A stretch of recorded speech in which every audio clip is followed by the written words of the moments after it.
Bismillah. Assalamualaikum warahmatullahi wabarakatuh. Bismillahirrahmanirrahim. Alhamdulillahirabbil alamin. Assalatu wassalamu ala asyrafil anbiya'i wal mursalin Sayyidina wa maulana Muhammadin wa ala alihi wa ashabihi wa man tabi'ahu ila yaumiddin.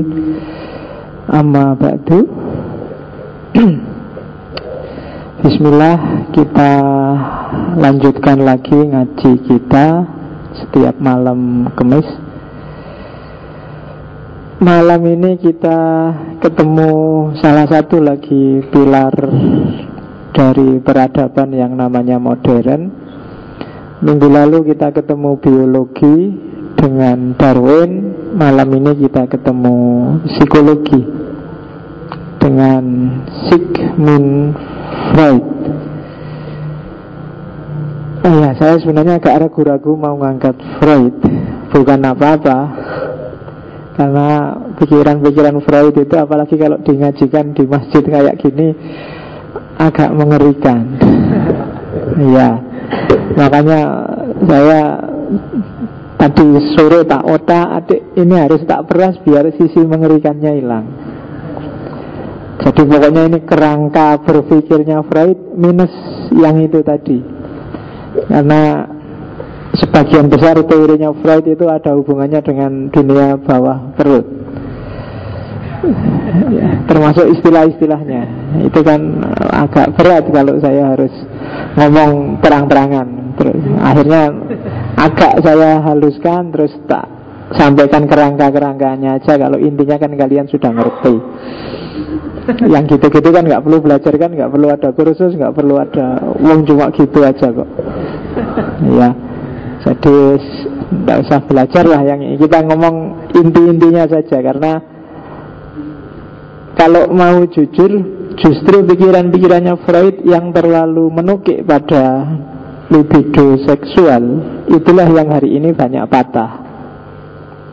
Macam-macam, ada Oedipus kompleks, ada Elektra kompleks, ada penis envy, ada macam-macam. Itu semua hari ini sudah nggak masuk akal lagi, sudah banyak patah. Cuma kerangka berpikirnya Freud itu sampai hari ini masih relevan. Teknik psikoanalisisnya masih banyak dipakai oleh para psikolog, dan kita akan banyak bergerak di situ. Jadi ketika ngomong Freud, sebenarnya arahan saya adalah bahwa ada cara berpikir modern yang positivistik, tapi dipakai untuk membahas dunia psikologisnya manusia. Dan itu khas. Beda sama hari ini kan. Asumsi-asumsi psikologis itu kan cair, kontekstual, historis. Tapi di era Freud, cara berpikir bahkan tentang psikisnya manusia itu agak deterministik. Nah, kita lihat seperti apa sih orang modern berpikir tentang rohani. Orang modern yang mulai meminggirkan dunia metafisika, gimana kemudian berpikir tentang rohani yang ini sangat metafisik loh. Psikis itu kan metafisik. Maka saya bawalah malam ini Sigmund Freud. Sigmund Freud ini aslinya Austria, tapi nanti meninggalnya di Inggris, di London. Orang baik-baik, ilmuwan, pinter, dokter. Awalnya dia nggak mau buka praktek, tapi terus jatuh cinta. Saya lupa nama istrinya itu. Jatuh cinta sama pacarnya. Awalnya dia sukanya penelitian-penelitian di laboratorium. Dia nggak suka kerja meskipun dia punya lisensi dokter. Cuma begitu punya pacar terus dia mikir, lah kalau aku cuma di lab, nanti istriku tak kasih makan apa? Kerja di lab kan bayarannya kecil. Itu kalau sukses penelitiannya. Kalau enggak kan enggak ada yang mau bayar. Jadi akhirnya ya wis lah, tak buka praktek kedokteran. Nah, dari situ terus dia jadi dokter. Dan praktek dokternya ini gaduk sama apa, gaduk itu apa bahasa Jawa nih? Cucok. Klop sama semangatnya untuk meneliti. Dan akhirnya dia meneliti dimensi psikis manusia. Dan dari Freud kemudian kita ngerti bahwa ternyata psikis itu lebih berpengaruh kepada fisik dibandingkan fisik pada psikis. Kalau kita sedang bete, itu badan kan rasanya juga nggak enak. Tapi meskipun kita capek luar biasa, tapi kalau kita sedang seneng kan enjoy aja. Diajak jalan nggak apa-apa, yang ngajak jalan kan menyenangkan misalnya. Nah, beda, jadi psikis lebih berpengaruh pada fisik dan sebaliknya tidak terlalu. Meskipun juga kadang-kadang kalau orang fisiknya nggak sehat, dalamnya juga nggak sehat. Tapi kalau di Freud kebalik, justru psikis lebih mempengaruhi fisik. Jadi kalau ada peribahasa dalam jasmani yang sehat terdapat jiwa yang sehat, itu kebalik. Kalau jiwanya sehat, jasmaninya akan ke bawah sehat. Tidak bisa dibalik. Orang yang nggak sehat secara mental itu kan banyak yang masih sehat. Orang gila di pinggir-pinggir jalan itu lebih sehat dari kalian kan. Mereka jalan-jalan di luar, kehujanan, kena angin, malam-malam tidur di luar, nggak pernah kan masuk angin, nggak pernah. Mereka lebih sehat. Padahal itu jiwanya nggak sehat. Bukan peribahasanya kebalik. Jadi mari kita balik peribahasa, dalam jiwanya disehatkan dulu ya. Kalau fisik itu gampang menyehatkannya, kamu tinggal fitness berapa bulan sehat. Tapi kalau jasmani susah. Kalau hati sudah tersinggung, wah itu bisa bertahun-tahun. Kalau kamu sudah marah, wah itu bisa disimpan sampai tua. Oke, kita lihat nanti apa kata Freud tentang dorongan-dorongan ruhaniah, dorongan-dorongan psikis yang berpengaruh pada dunia fisik. Freud ini 8 bersaudara. Dia anak dari istri ketiga. Bapaknya sebenarnya miskin, makanya untungnya dia pintar dan paling disayang ibunya. Itu nanti yang bikin dia punya teori Oedipus kompleks. Karena memang sejak kecil dia anak mama, sangat dekat dengan ibunya.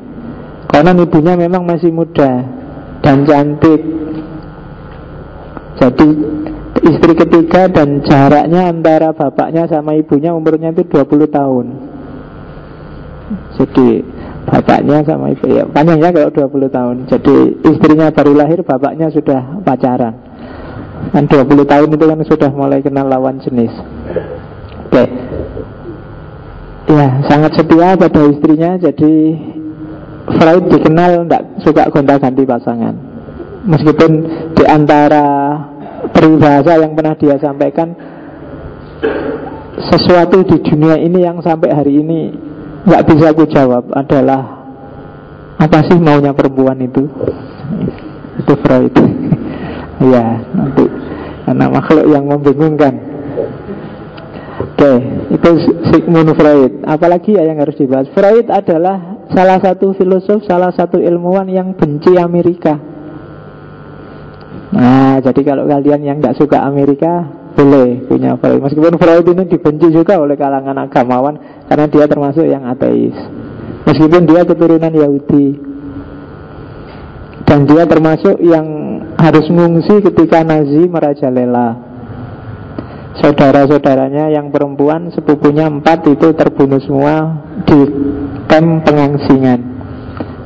Tapi Freud berhasil selamat, dan istrinya dan anaknya, karena dia diselamatkan oleh saudaranya Napoleon.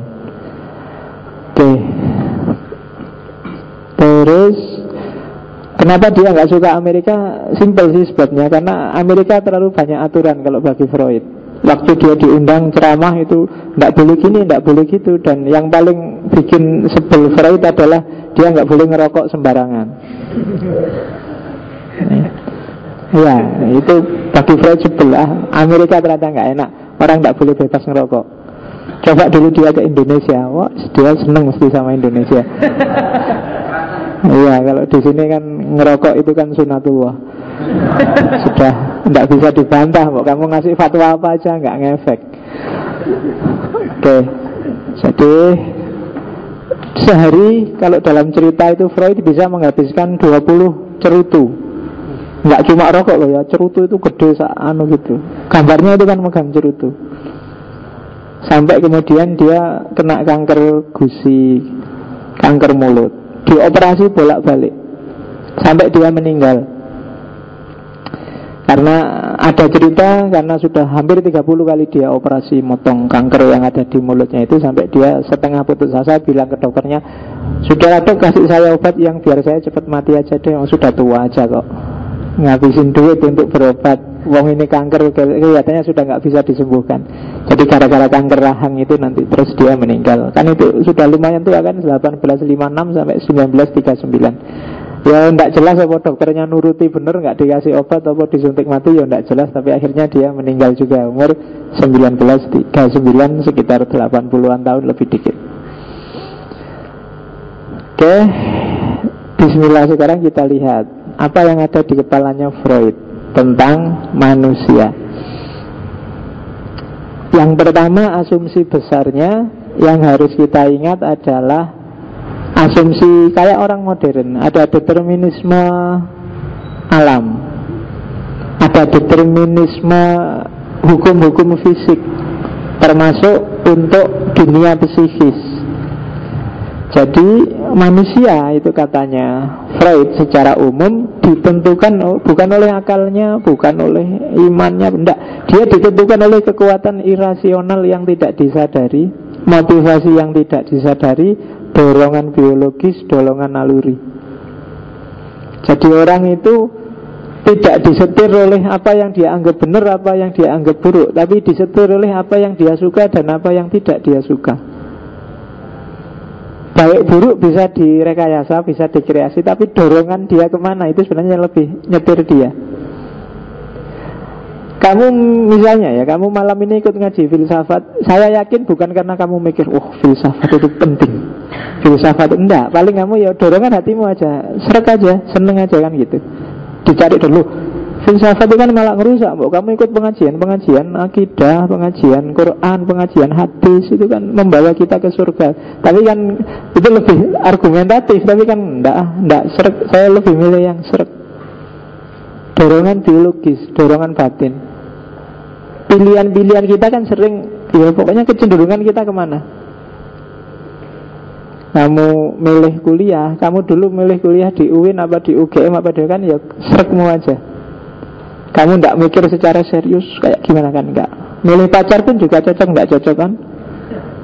Enggak pernah kan kamu bikin parameter pokoknya pacarku harus tingginya sekian, anunya sekian, itu kan mikir. Tapi begitu ketemu siapapun kok seret, kan itu yang jadi pacarmu. Kamu tidak pernah mikir kriteria lagi. Jadi ada dorongan-dorongan biologis, dorongan dari dalam dirimu, motif-motif yang tidak disadari. Sehingga kadang-kadang kamu cakep tapi kamu milih pacar kok jelek, ya tidak apa-apa, wong seretnya di situ kok. Cocoknya kan dengan itu. Ada sih yang lebih cakep tapi aku tidak cocok ya. Loh, kalau dikalkulasi kan lebih baik milih itu lebih cakep, lebih kaya, anaknya pejabat. Kamu kok milih yang jelek, yang hitam, yang enggak, saya lebih seret yang ini kok. Itu kan penambahannya. Oh. Yang penting kan. Oke, jadi ada determinisme. Ternyata hidup itu kalau pakai Freud nggak diatur pakai akal, diatur oleh dorongan hatimu. Kamu condong kemana, cenderung kemana. Oke, yang kedua itu hakikatnya manusia. Yang kedua lah, terus tujuannya hidup itu apa? Tujuannya hidup itu nyari enak, menghindari nggak enak, mengejar ideal kesempurnaan yang kamu impikan. Itu aja. Nggak ada kan orang cita-citanya nyari nggak enak. Saya pingin hidup tidak nyaman pak, nggak ada, kecuali kamu nggak waras. Ya kan, saya pingin tentram, saya pingin enak, kan gitu.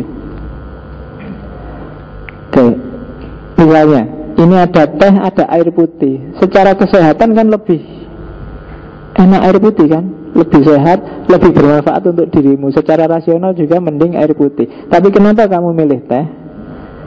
Lebih enak.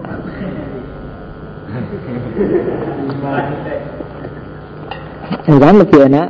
Makanya daripada cuma air putih biasa, ada manisnya, ada sepetnya, kan gitu. Itu hidup, selalu kamu gitu. Lebih yang mana yang bikin kamu enak, yang mana yang bikin kamu nyaman, yang mana yang memenuhi mimpi-mimpimu. Itu aja, simpel. Bahwa nanti kalau ditanya orang kamu Enggak Pak, saya hidup demi agama, nusa dan bangsa. Itu puisi itu kan. Enggak ada, setiap orang nyari enak. Ya kan kalau dulu kan gitu, mesti ada apa-apa, semoga berguna nusa, bangsa dan agama. Itu kan selalu begitu. Enggak, sebenarnya orang cuma nyari enak buat dirinya sendiri dan menghindari yang enggak enak. Oke, itu hakikat manusia kalau di Freud. Nah, sekarang strukturnya itu kan hakikatnya tadi. Rohaninya manusia, jiwanya manusia itu isinya apa sih? Isinya 3 hal. Ada unconsciousness, ada pre-consciousness, dan ada consciousness. Ada hal-hal yang tidak kita sadari, ada hal-hal yang lepas dari kesadaran, pre-consciousness, meskipun dia bisa dikembalikan lagi. Ada hal-hal yang kita sadari. Unconsciousness ini nggak sadar. Biasanya isinya insting, kemudian naluri, pengalaman-pengalaman masa lalu yang nggak enak. Itu sering nyetir kita tapi kita nggak sadar. Itu unconsciousness.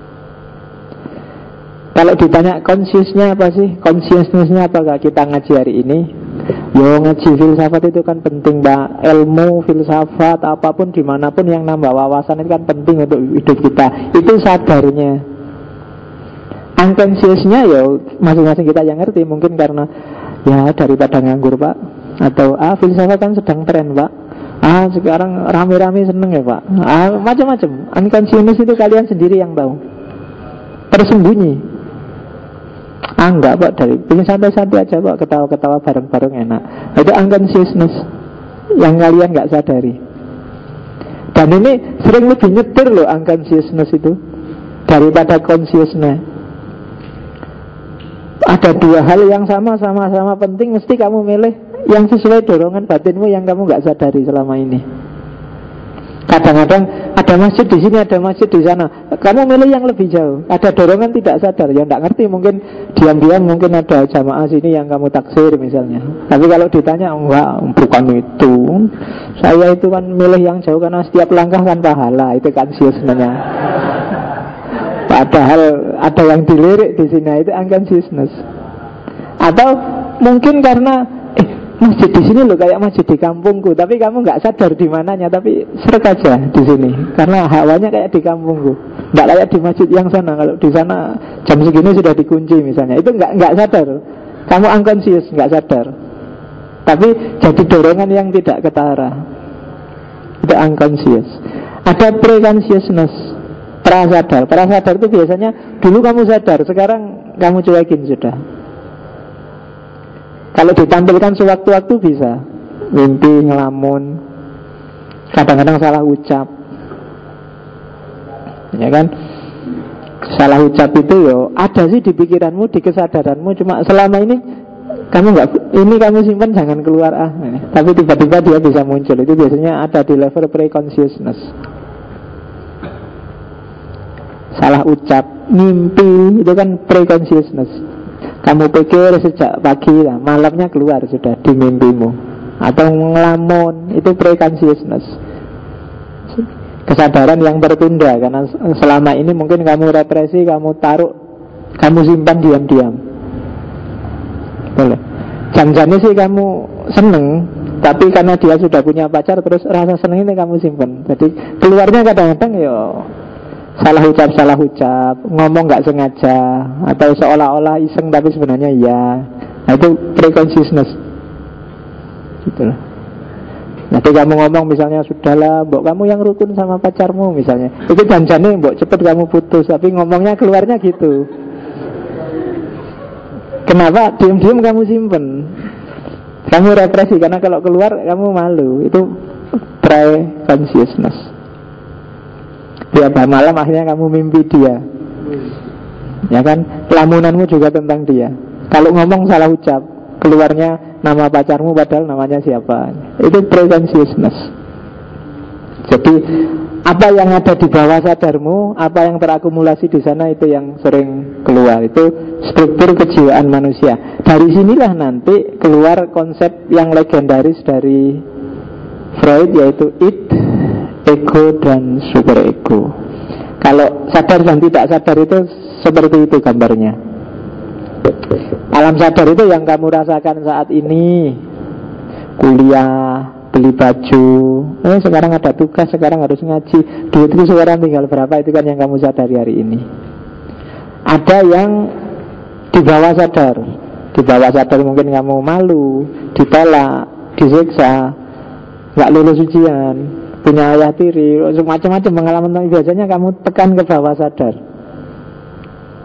Nah, di antara dua itu ada dunia ambang sadar, pre-consciousness. Jadi batas antara kesadaran dan bawah sadar. Jadi dalam hidup kita tiga hal ini saling, bawah sadar ini karena ditekan terus, sebenarnya dia ingin keluar. Kalau dia nggak keluar bikin kita stres. Jadi diam-diam kita galau tapi nggak sadar. Galau ya mas, enggak, saya kok bisa galau, saya itu jangan-jangan itu ada yang dia represi, dia sembunyikan. Nanti keluarnya mesti nggak sengaja. Mungkin lewat salah ucap, salah perilaku. Nanti di belakang ada katarsisnya, ada defense mekanismenya. Tapi kita pahami dulu ini bahwa oh ternyata dunia psikis kita itu ada tiga lapis. Ada yang kita sadari, ada yang tidak kita sadari meskipun sebelumnya kita sadari, ada yang kita coba buang jauh-jauh. Nah itu dunia consciousness, pre-consciousness, dan unconsciousness. Nah ini teorinya Freud yang paling terkenal. Kita pasti pernah dengar ini kan. Ini struktur kepribadian kita. Kalau tadi sifatnya, kalau ini isinya. Jadi jiwa kita itu ada dimensi id atau das es, ada dimensi ego atau das ich, atau dimensi superego, das uber ich. Ya, jadi ini bahasa Jerman. Minggu lalu ada Mbak siapa yang Jerman itu kan, Mbak Miriam siapa itu yang duduk di belakang dari Jerman. Alhamdulillah malam ini nggak datang. Kalau datang susah, beliau sedang melakukan penelitian tentang Arab menurut orang Indonesia. Kalau menurut saya Arab menurut orang Indonesia itu beda dengan Mekah. Kalau kita ngomong Mekah atau Madinah, orang Jawa khususnya, saya tidak tahu di luar Jawa, konotasinya pasti positif. Tapi kalau saya ngomong Arab, enggak. Kalau saya ngomong Arab itu secara umum orang bayangannya Arab itu ya kejam, kaku, jenggoten, ngamuan, dan yang paling terkenal adalah anunya besar. Itu kan biasanya diomongkan orang, Arab itu mesti kan gitu. Kalau Arab itu gede, mesti kan gitu mesti. Ya, jadi itu kan ada beda. Jadi image tentang Arab itu beda antara yang Mekah Madinah dengan Arab yang biasa. Pokoknya kalau Arab, atau kadang-kadang juga konotasi Arab itu politnya luar biasa, dasar Arab. Nah itu biasanya ngomong. Makanya kan kalau di sinetron-sinetron dagelan itu kan biasanya Arab itu jadi tokoh lucu-lucuan. Bangsa Wan Abud, bangsa itu kan mesti Arab. Ya, jadi yang itu coba kamu teliti, itu beda. Soalnya Miriam di Jerman kan dianggapnya karena Arab itu pusat Islam terus kita menghargai. Enggak, justru Jawa hari ini itu sama Arab itu agak sinis. Itu mungkin agak pengaruh dulu di abad tengah kayak ini. Ada aspek id-nya, jadi aspek unconsciousnya bahwa Arab itu merampas budaya lokal kita, sehingga kadang-kadang nggak sadar muncul ledean-ledean terhadap Arab. Itu contoh teori Freud yang bagus. Anekdot-anekdot tentang Arab kan juga banyak, luar biasa. Dan apa ya yang tak ingat dulu itu ada anekdot, ada orang Arab mau ngelamar wanita Jawa. Nah wanita Jawa ini oke deh aku dilamar enggak apa-apa, cuma syaratnya kamu beri aku maharnya adalah kain 5 meter. Nah, sama orang Arab terus, oh ini membawa kain 5 meter susah nih. Waktu mau ke rumah istrinya, sudahlah kainnya dijahit aja jadi celana. Begitu dijahit jadi celana, di tengah jalan perutnya mulus. Wah ini perut mulus, sudahlah di sungai aja. Celananya dicopot, dia buang hajat di sungai. Selesai buang hajat, karena kesusu lupa dia celananya nggak dibawa, yang 5 meter tadi. Begitu nyampe di rumah istrinya, habis pesta, habis istrinya tanya, Mas, ya yang tak minta mana? Oh yang 5 meter ini. Dibuka jubahnya nih. Iya, jadi salah paham dia. Iya, akhirnya kelihatan lah yang 5 meter itu.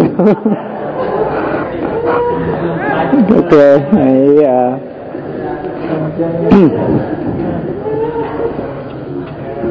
Oke, ya makanya kalau sama orang Arab itu kan kamu jangan menepuk-nepuk punggungnya, karena dia tidak mau, dia bisa tersinggung. Karena begitu ditepuk punggungnya dia langsung kaget, karena sampai ke atas itu kan. Oke, iya, ya, iyalah, menghindari Freud biar nggak gitu, malah saya ngomong Arab. Oke, dilanjutkan ke sini.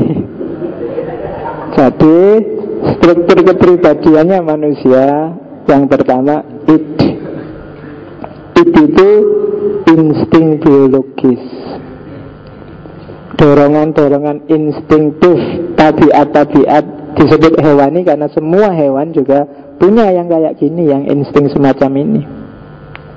Prinsipnya adalah prinsip nyari enak, nyari nikmat,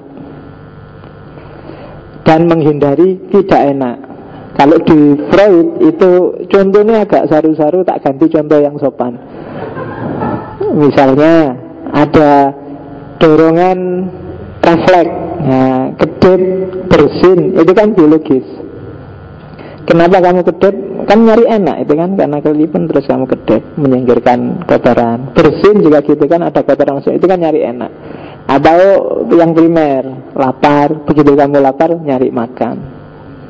Ya yang saya nggak perlu tak kasih contoh, kamu ngerti sendirilah. Jadi setiap orang punya hasrat ke sana. Itu kalau dalam bahasa agama namanya fitrah sudah. Iya, jadi sudah nggak bisa dibantah. Kalau nggak punya ini ya memang nggak punya dorongan fitri sebagai manusia yang cari makan, cari enak, nggak mau nggak enak, ya berarti kita bukan manusia. Pasti ada dimensi instinktif, agresif, nyari karena ini. Oke, itu wilayah pertama. Wilayah kedua, ego. Kalau ego ini aspeknya psikologis, prinsipnya realitas. Kalau it saja, saya ingin makan, ingin kedip, ingin bersin, ingin ini, ingin itu sesuai insting kita, itu nggak peduli, pokoknya makan ya makan, harus dipenuhi. Nah, yang ngontrol itu ego. Makan ya makan, tapi jangan ngambil miliknya orang. Nah, itu ego yang bilang kayak gitu. Makan ya makan, jangan kebanyakan, nanti malah sakit loh. Nah, itu ego. Karena uang kita cuma sedikit, ya belinya nasi kucing. Ya kalau uangnya banyak, ya belinya ya nasi kucing juga, kucing anggur lah kayak kemarin. Oke, jadi itu ego. Yang prinsip rasional, prinsip realistis itu ego. Ya realistis lah kita kan. Nah itu biasanya ego yang bilang gitu. It bilang, kita punya hasrat, segera kita nyari istri. Ya enggak lah, kamu umur berapa? Punya penghasilan enggak lah? Istrimu dikasih apa? Yang bilang gini ini ego. Kalau menuruti it saja, ya hasilnya kayak hari ini kan banyak yang terlambat bulan hubungi 081 dan seterusnya itu. Yang di pinggir-pinggir jalan itu kan banyak. Jadi Anda terlambat bulan, hubungi 081 sekian-sekian. Itu kan ada banyak di pinggir jalan. Ya kalian kan sudah ngerti kan, bukan bayar kos-kosan kan pasti itu.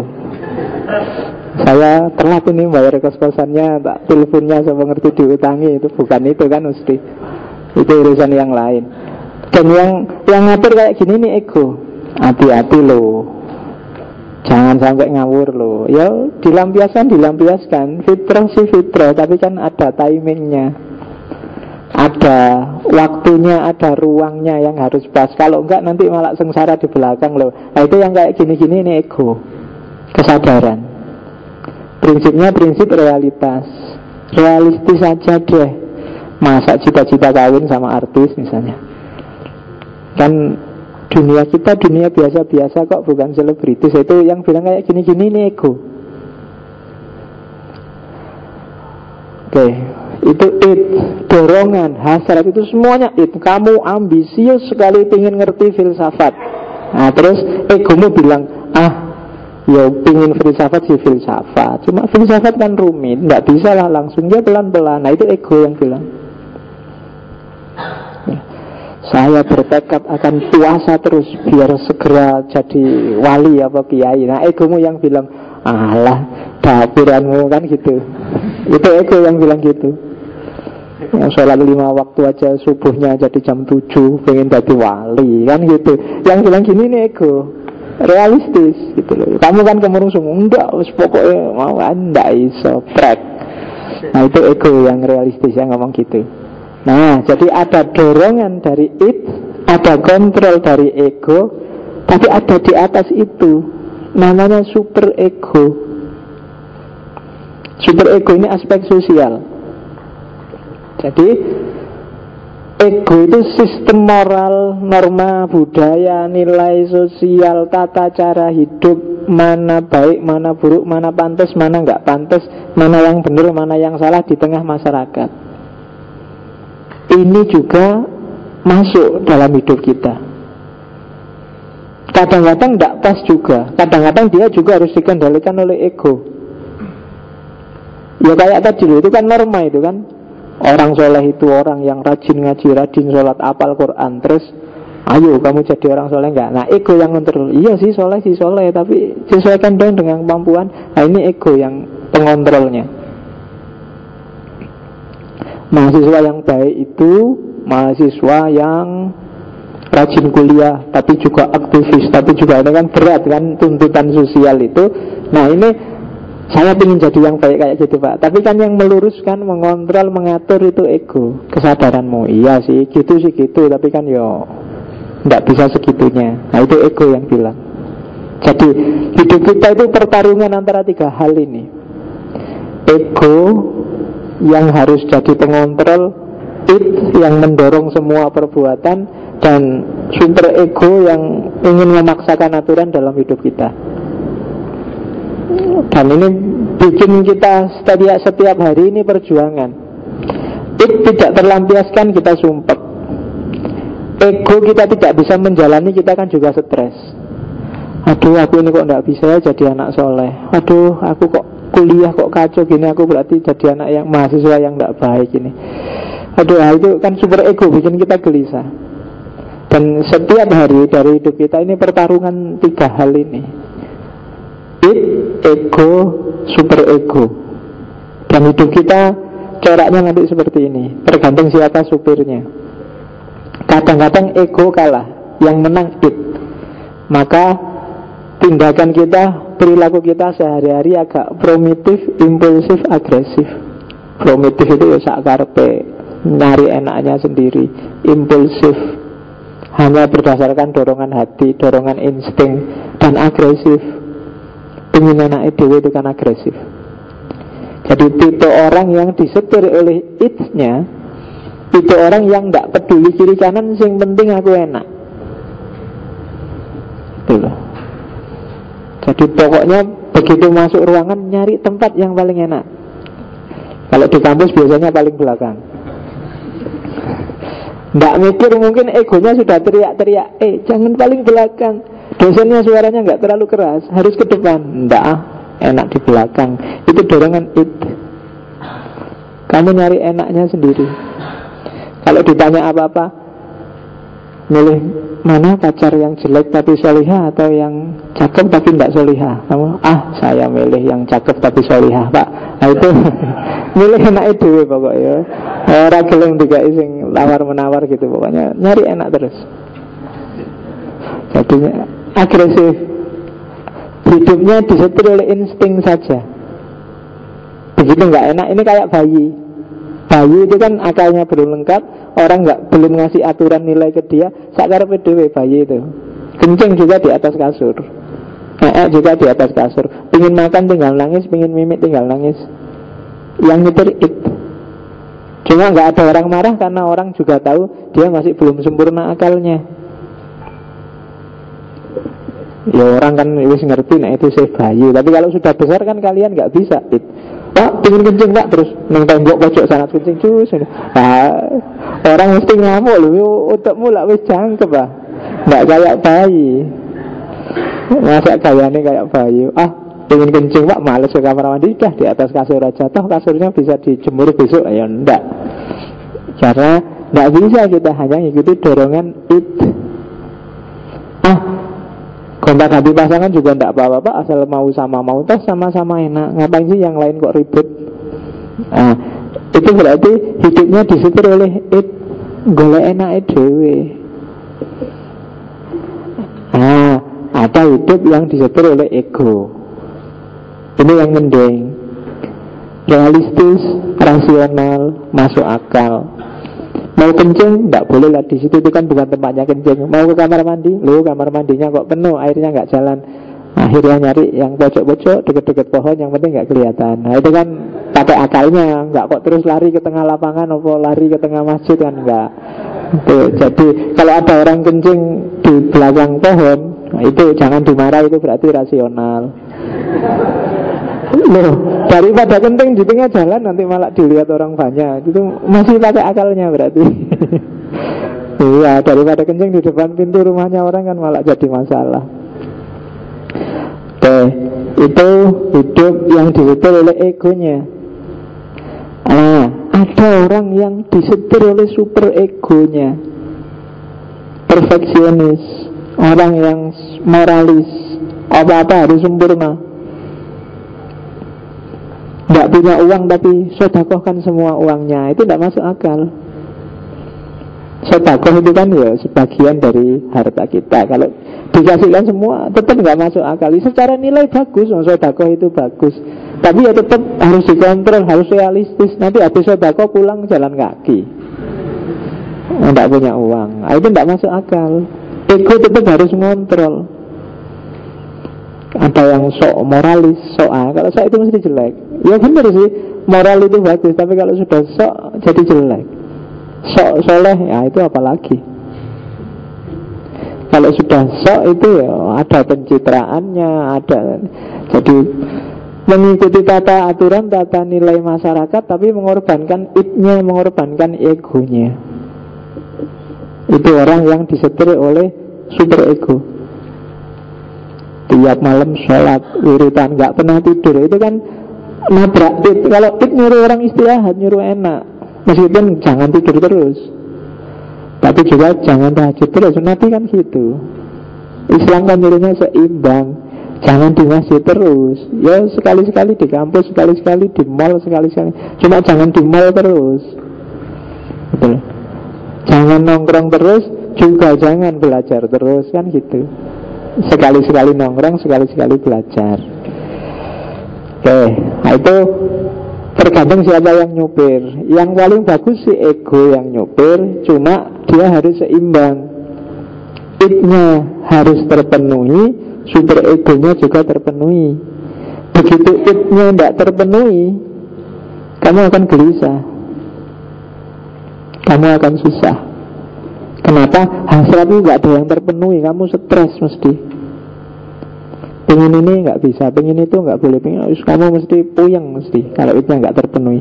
Super ego nggak terpenuhi, kamu juga gelisah karena kamu bersalah pada lingkunganmu. Kamu merasa nggak cocok dengan kondisi di sekelilingmu.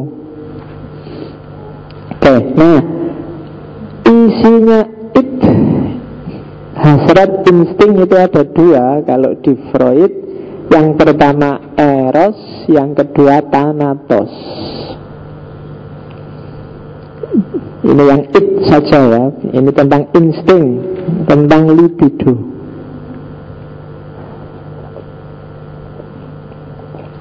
Jadi ada dua insting kita. Yang pertama adalah libido, insting reproduksi, insting yang konstruktif, yang positif. Insting untuk hidup dan bertahan hidup, memenuhi fitrah itu tadi. Itu insting libido, eros. Kasih sayang, itu eros. Nggak cuma seksual. Di bawah tak kasih penjelasan. Eros itu nggak cuma dorongan seksual, tetapi juga segala yang mendatangkan kenikmatan. Itu eros. Termasuk kasih sayangnya ibu, kasih sayangnya Tuhan. Narsisme, cinta diri itu tidak apa-apa asal nggak berlebihan. Ya kan, dikit-dikit pamer di Facebook, OTW to kampus. Cuma neng kampus wae lho, kok ditulis gitu loh. Ya kan? Nah itu narsis itu kan. Di luar kamar kos di foto cet, ditulis, diupload. Nanti di tengah jalan di foto lagi cet, diupload lagi. Di depan kelas upload lagi cet, dikirim lagi. Nanti dosennya masuk dia cet sama dosennya, diupload lagi. Iya kurang gawe nantenan. Ya itu jenenge narsis. Nggak apa-apa, cuma jangan berlebihan. Kalau berlebihan jadi sakit jiwa. Iya, sakit jiwa itu kan bahasa halusnya, bahasa kasarnya gendeng. Oke, jadi jadi ya sekarang banyak kan Facebook. Coba kamu teliti, jangan-jangan Facebook itu jadi sumber banyak orang sakit jiwa. Eros itu salah satu terminologi cinta dari Yunani kan itu. Ada eros, ada filia, ada agape. Kalau agape itu cinta ketuhanan. Kalau eros ini cinta libido, cinta sesama jenis. Kalau filia itu kayak filsafat itu kan filia akar katanya. Cinta sesama manusia, cinta filsafat, cinta itu pakai istilah filia. Sehingga filosofia, cinta kebijaksanaan. Kalau eros itu sebenarnya orientasinya agak ke seksual. Kalau agape itu cinta-cinta alam, cinta Tuhan sebenarnya. Oke, itu eros, dewa cinta dari Yunani. Itu insting yang positif. Tapi di balik itu ada insting yang negatif. Namanya thanatos. Insting destruktif, insting agresif. Kalau dalam bahasanya Freud ini insting kematian. Jadi dalam diri kita ada insting untuk merusak, ada insting untuk menyakiti orang, ada insting, ada itu. Seneng lihat temennya susah itu ada. Kita punya sebenarnya potensi untuk kayak gitu. Namanya thanatos. Thanatos ini dewa kematian kalau dari Yunani. Ya banyak sih kalau kamu baca mitos-mitos Yunani, dewa-dewa ini. Kalau kamu baca ceritanya Hercules, mungkin antara lain kamu akan ketemu Thanatos. Thanatos ini pernah perang sama Hercules dan dia kalah. Karena Hercules belain temennya. Masa ini kayak Israel kalau dalam Islam. Temenku kok mau dicabut nyawanya, terus diajak gelut sama Hercules dan kalah Thanatosnya. Kalah terus dibelenggu sama Hercules, tidak bisa ngapa-ngapain. Cuma terus karena Thanatosnya dibelenggu, maka tidak ada orang mati terusan. Sing bingung dewa perang itu Ares. Ares ini bingung, ini bolak-balik ada perang kok tidak mati-mati orangnya. Susah dia, akhirnya nyari Thanatos dibebaskan, baru ada orang mati. Kan susah kan perang bolak-balik, ada yang ditusuk, ada yang ini, orangnya tidak bisa mati. Dewa mautnya sedang libur di penjara. Iya. Susah kan kamu, stres kok dewa perangnya. Ini gimana orang geletaan di sana sini tapi tidak ada yang mati satupun, malah susah. Nah kecenderungan itu adalah insting kematian dalam diri kita ada. Itulah yang bikin ada perang, ada pembunuhan, ada kekejaman, ada penyiksaan. Kan kalian heran, kok bisa ya kayak gitu? Iya, di antara insting kita ada yang memang coraknya merusak. Kadang-kadang kan kita memang butuh merusak itu, cuma porsi dan proporsinya harus pas. Kemarin misalnya Idul Adha waktu kurban, kalau kita nggak punya Thanatos, nggak tega kita nyembelih sapi sama nyembelih kambing. Iya kan, mau nyembelih sapi, astagfirullah ini makhluk hidup, ini kasihan kan gitu. Tapi harus agak punya insting kejam dikit, dikit, disembelih malah cepat selesai. Tapi kalau nggak punya ini, yo apa-apa dalam banyak hal kita nanti susah. Mau jalan mikir, jangan-jangan nanti ini nggak semut ya, jangan-jangan kasihan semut juga makhluk hidup, berarti kamu bingung dulu nggak jelas. Harus ada insting agak sadis sedikit, Thanatos. Banyak, misalnya dokter misalnya, yo kadang-kadang harus Thanatos, bikin amputasi, bikin itu kan kejam, kaki dipotong. Kalau nggak dipotong malah merusak yang lain. Kadang-kadang harus kejam. Nah itu insting Thanatos. Tapi kalau keliru menakarnya, ya dunia jadi rusak. Makanya keliru, dunia juga jadi rusak. Itu yang bikin perang, pembunuhan, kekejaman, penyiksaan. Nah itu jadinya rusak, jadi keliru. Kemarin saya baru cerita tentang kejamnya orang khalifah ketika menyiksa Al-Hallaj itu kan, bagaimana Al-Hallaj dihukum mati pada zamannya. Pertama-tama dia dirajam bareng-bareng. Setelah dirajam, hari kedua dimutilasi. Kakinya dipotong, terus tangannya dipotong. Hari ketiga dilanjutkan mutilasinya, matanya dicungkil, telinganya dipotong, hidungnya dipotong, sampai kehabisan darah megap-megap. Hari selanjutnya baru kepalanya dipotong. Dan belum selesai sampai di situ. Terus abunya jasadnya yang tersisa dibakar. Baru terus abunya dibuang ke sungai. Itu kan sadisme ya manusia itu ya. Iya, karena dia punya insting Thanatos. Begitu nggak suka sama orang, maka kamu jangan kaget kalau lihat tragedi-tragedi. Dulu ada tragedi misalnya kasus yang Ahmadiyah. Kamu lihat videonya, aduh kok bisa gitu manusia. Kamu lihat ada Poso, ada Sampit, ada Maluku, ada. Heran kamu, kok bisa menungso kayak gitu. Jangan-jangan kamu juga bisa kayak gitu kalau egomu kalah sama yang sifatnya Thanatos. Jadi harus dikenali benar loh dirimu itu, karena man arafa nafsahu arafa rabbahu. Kalau kamu nggak kenal dirimu, kamu merasa benar terus padahal kamu sedang merusak ini. Hati-hati. Oke. Termasuk merokok. Kalau katanya, kan ada yang tanya pada Freud ini deh ahli rokok. Nah kalau merokok itu apa yang tidak merusak Freud? Jawabannya Freud, kadang-kadang rokok ya cuma sekedar rokok, cuma gitu aja.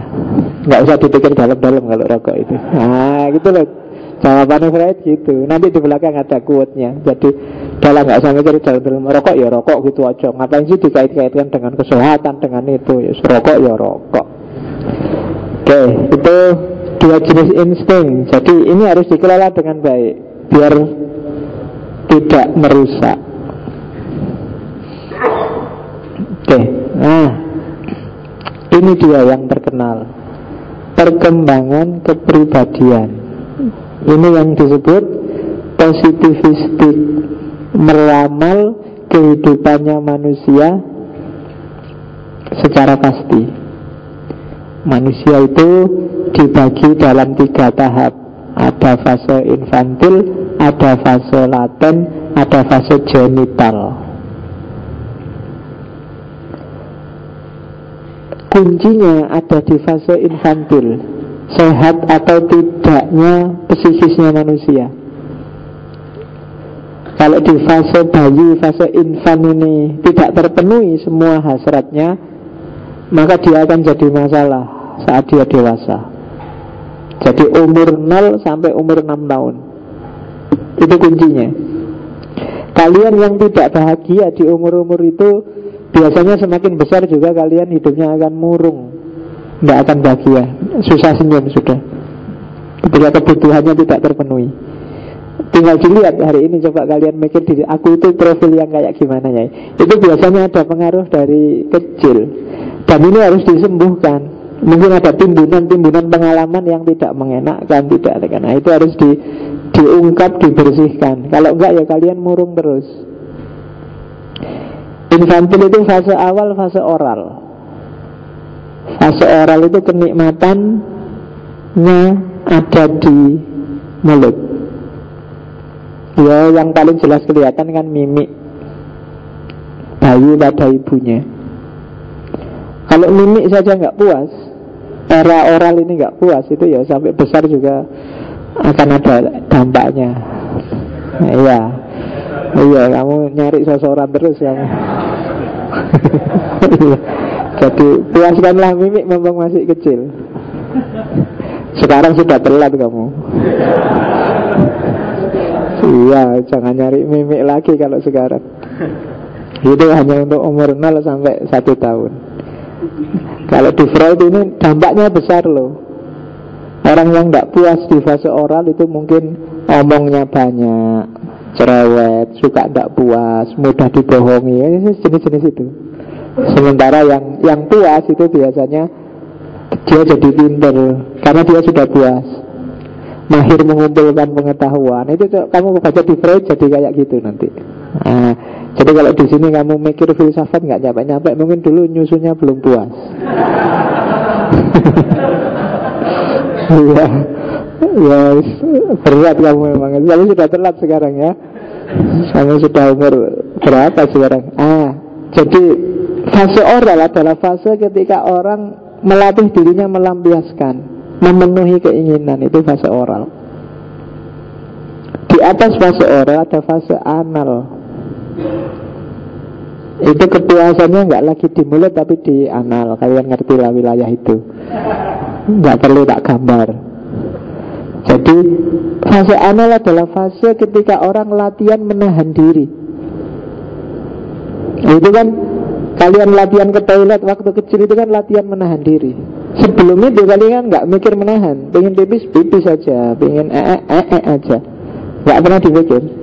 Tapi di fase anal kalian mulai dilatih. Latihan menahan, jangan ke susu ya, ke belakang dulu, ke kamar mandi dulu. Itu latihan menahan.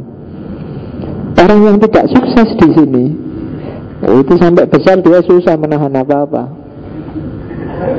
Iya, jadi menahan kemarahan, menahan keinginan, menahan hasrat itu susah sudah. Kalau nggak sukses di umur 1 atau sampai 2 tahun ini. Nah, jadi latihan menahan. Iya. Kalau kalian merasa aku kok susah Pak, begitu pengen apa, pokoknya harus dipenuhi saat itu juga. Kalau enggak saya stres Pak. Nah, itu mungkin kalian umur 1 sampai 3 tahunnya enggak sukses. Iya. Apalagi ada yang masih suka ngompol enggak? Nah, kalau ada yang masih suka ngompol berarti kamu enggak sukses sampai hari ini. Itu saja masih belum bisa menahan, apalagi yang lain. Jadi itu fase kedua. Fase ketiga itu fase falik, 2 tahun sampai 6 tahun. Nah, ini kalau yang oral itu 0 sampai 1 tahun, anal itu sampai 3 tahun, ini sampai umur 6 tahun. Falik itu kebalikannya anal. Atau kebalikannya itu. Iya, falik itu ya dibaliknya. Jadi kalau kamu lihat daerah anal, baliklah itu. Nah itulah falik, daerah bagian depan. Kenikmatannya sekarang pindah ke situ. Kadang-kadang anak umur itu kan suka megang-megang, suka itu, karena memang sudah mulai ada di situ. Nah ini latihan reproduksi.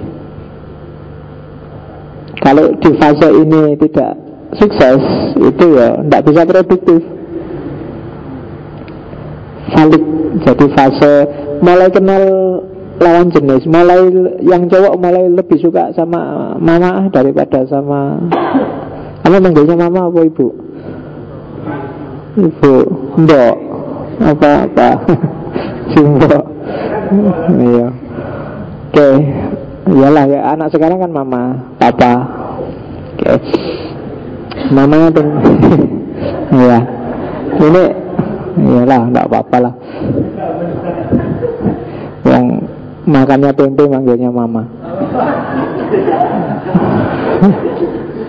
Oke ya, jadi ini era balik. Nanti kamu baca sendiri ya, era-era ketika orang dari sini nanti lahir Oedipus kompleks, lahir kayak gitu. Yang ada beberapa teori yang menurut saya nggak rasional.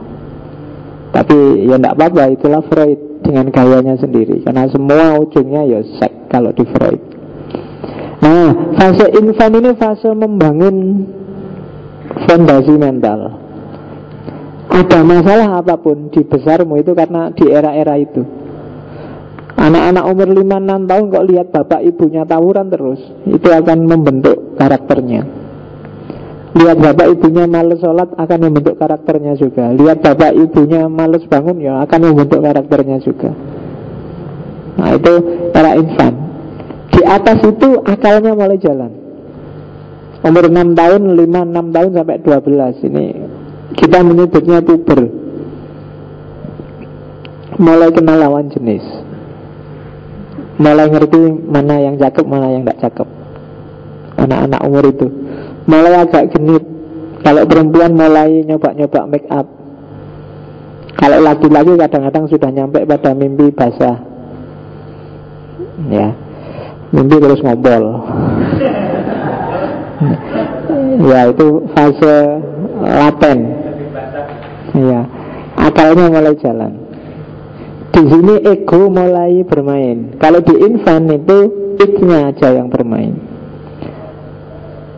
Super ego belum berperan. Anak kecil itu nggak terlalu mikir tentang aturan, norma, nilai. Harus benar-benar diajari. Karena belum tertanam. Sopan pada orang tua, menghargai guru itu ditanamkan di era itu tapi belum tertanam. Dia hanya disuruh dan ikut aja. Di atas itu baru ada fase genital. Itu 12 tahun ke atas. Fase genital ini ya sudah mulai dianggap dewasa. Akalnya jalan, super ego mulai beroperasi. 12 tahun ke atas sudah mulai ngerti kadang-kadang id-nya nggak harus dilampiaskan. Kadang-kadang demi super ego id harus disisihkan. Pinginnya tidur tapi ya nggak boleh bangun siang-siang, harus bangun. Nah itu di fase genital baru bisa. Anak-anak umur 12 ke bawah itu biasanya harus agak dipaksa dulu baru ikut aturan. Munculnya kesadaran itu di era genital. Anak mulai sadar, oh iya ya, hidup ini memang gak bisa sakarepe dhewe. Itu biasanya 12 ke atas. Meskipun kalau film-film kan batasnya agak terlalu lama, 17. Sebenarnya 12 itu sudah dewasa. Jadi kalau kalian ada yang belum 17, masih 12 tidak apa-apa pakai teorinya Freud. 12 itu sudah dewasa. Kalau anak sekarang kan nggak nunggu 12 kan. Iya, cah cilik-cilik itu wis gitu-gitu, sudah ngerti pacaran, sudah ngerti itu sudah mendahului masanya. Ini kan teori yang positifistik. Tidak melihat bahwa jangan-jangan perkembangan situasi, perubahan konteks bisa merubah itu. Ada kok anak yang sampai umur 12 juga masih telah-telah nggak ngerti apa-apa, masih belum ngerti tanggung jawab, masih belum ngerti hasrat seksual ya. Ada yang sampai mahasiswa juga masih belum ngerti.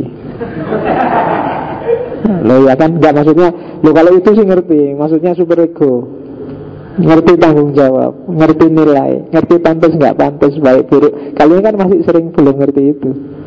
Kadang-kadang id-nya masih menang. Pokoknya sabar aja dewe. Nyari enak, menghindari nggak enak. Ya nggak apa-apa, wong manusia ada tipe-tipenya sendiri-sendiri. Jadi perkembangan kepribadian. Nah, sampai di titik ini kita sudah mulai ngerti seperti apa manusia isinya dalam pandangan Freud. Jadi dalam diri kita itu ada id, ada ego, ada super ego. Terus ego dan super ego itu ada yang kita sadari, consciousness, ada yang pre-consciousness, diambang kesadaran, ada yang unconsciousness, tidak tampil sama sekali, kita tidak tahu kalau nggak kita gali-gali sendiri. Kalau kita jalan biasa gini kita sudah lupa ada timbunan informasi apa saja di dalam diri kita. Itu unconsciousness. Jadi itu konsep dasarnya sebelum nanti masuk ke psychoanalysis. Oke. Nah, praktek hidup yang dialektis antara ego dan super ego, inilah nanti yang kadang-kadang jadi sumber masalah dalam hidup kita. Ada konflik, ada ketegangan-ketegangan. Disitulah nanti lahir kecemasan-kecemasan dalam hidup kita. Konflik itu sebenarnya karakter kehidupan. Nggak ada orang hidup yang tanpa konflik. Kalau nggak ada konflik, kehidupan ini nggak akan berkembang. Kalau pakai teorinya Marx, konflik sosial yang bikin dinamika sosial. Kalau nggak ada konflik, hidup ini statis. Harus ada gegerannya dikit, harus ada konfliknya dikit, terus akan lahir sesuatu yang baru. Itu kan logika tesis, antitesis, dan sintesis. Nggak akan lahir ngaji filsafat ini kalau nggak tabrakan antara cita-cita masjid ingin mengadakan pengajian, tapi pengajian yang nggak kayak biasanya. Itu kan ada tabrakan ide. Kalau filsafat aja kayak di kampus, Anda membosankan. Kalau ngaji saja, Anda itu kan ada konflik-konflik ide. Akhirnya lahirlah ide ngaji filsafat. Kalau nggak ada konflik bom atom di Jepang, Indonesia nggak akan merdeka. Itu kan contoh kasarnya gitu. Kalau nggak ada konflik antara SBY dan Megawati, nggak akan ada apa, kan gitu. Selalu sesuatu yang baru pasti didahului oleh konflik. Dalam diri kita juga begitu. Konflik itu main. Kalau nggak ada konflik, statis malah mudah punah, akan selesai. Karena segala yang statis itu kan pasti terus hilangnya cepat. Jadi kalau kalian punya pacar, bikinlah konflik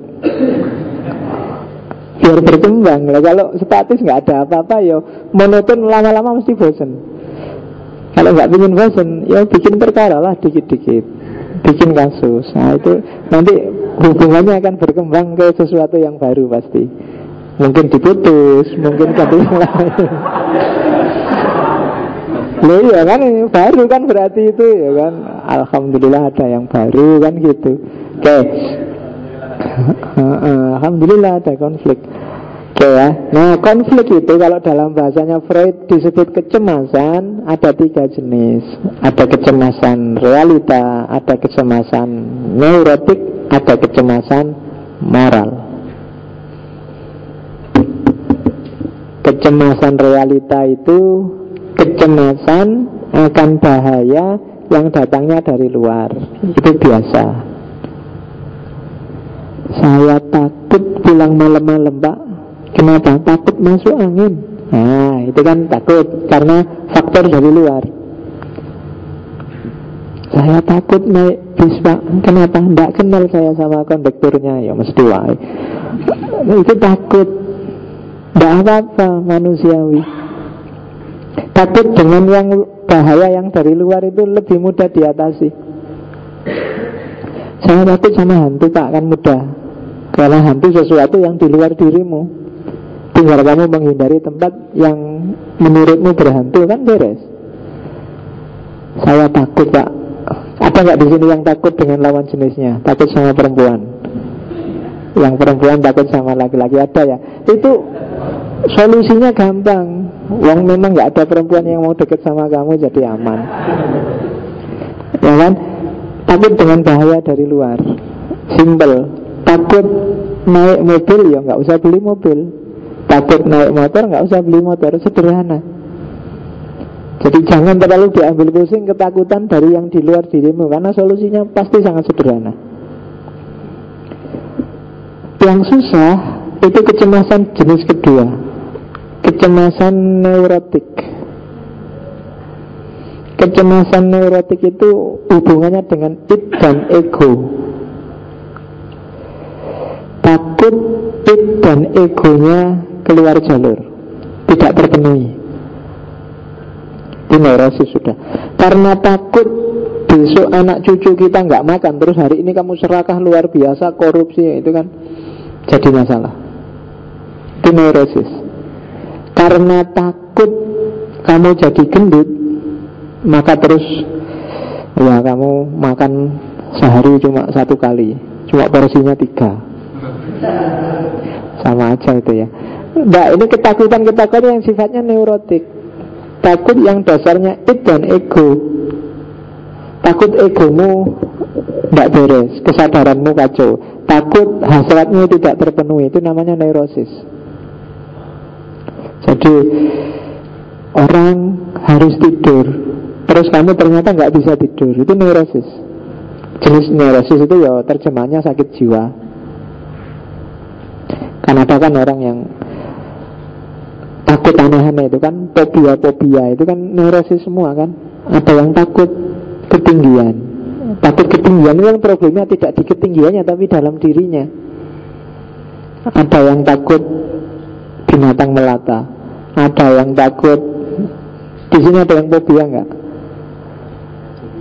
Oh, ya, ada yang fobia ular, ada yang fobia ular, ulat yang kecil itu. Begitu lihat ulat, wah langsung jingkrak-jingkrak, enggak karu-karuan. Ada yang fobia kegelapan. Begitu gelap, dia langsung pingsan. Ya, ada yang ya takut ruangan. Kadang-kadang masuk di ruangan yang sempit itu terus dia pening. Makanya kalau ke mall dia nggak pernah naik di lift. Ya kalau kalian kan nggak pernah naik di lift karena mejetnya mesti keliru. Iya, mejetnya keliru. Mau naik di lift nggak ngerti cara mejetnya, naik eskalator itu maju mundur. Kasihan orang yang di belakangnya. Mall itu tidak didesain untuk kita yang coraknya deso. Oke. Nah, semua fobia-fobia sakit jiwa itu namanya neurosis. Itu biasanya kuncinya ada di id dan ego. Ada id tertentu, ada kebutuhan-kebutuhan biologis tertentu yang takut tidak terpenuhi, atau memang sudah tidak terpenuhi, sehingga egonya jadi rusak. Kalau tidak terpenuhi kan egonya sebenarnya nyuruh mbok dipenuhi, tapi tidak bisa. Egonya bilang, alah sama ular aja takut, tapi tidak bisa. Itu yang bikin orang terus sakit jiwa, tidak tenang, gelisah. Egonya bilang, sudahlah gendut juga tidak apa-apa, yang penting sehat. Ego yang bilang gitu, tapi idnya bilang tidak bisa. Kalau aku tidak langsing pacarku marah-marah mesti ini. Ada bentrokan antara id sama ego. Itu yang bikin kita sakit jiwa. Hasratmu sih bilang ini sudah waktunya kawin ini, tapi ya mau kawin dikasih makan apa, katanya ego. Kerjaan aja belum itu, skripsi nggak selesai-selesai.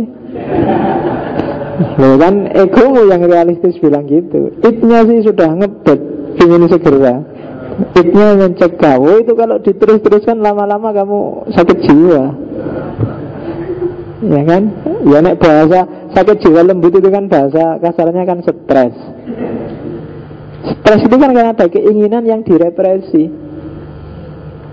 Takut iya bukan takut, itu stres. Ya sekarang lebih dihaluskan lagi, tidak pakai istilah stres tapi galau. Ya berdawai. Dulu ada lagi penghalusan namanya BT. Itu sebenarnya gejala-gejala neurosis, permulaan kegilaan.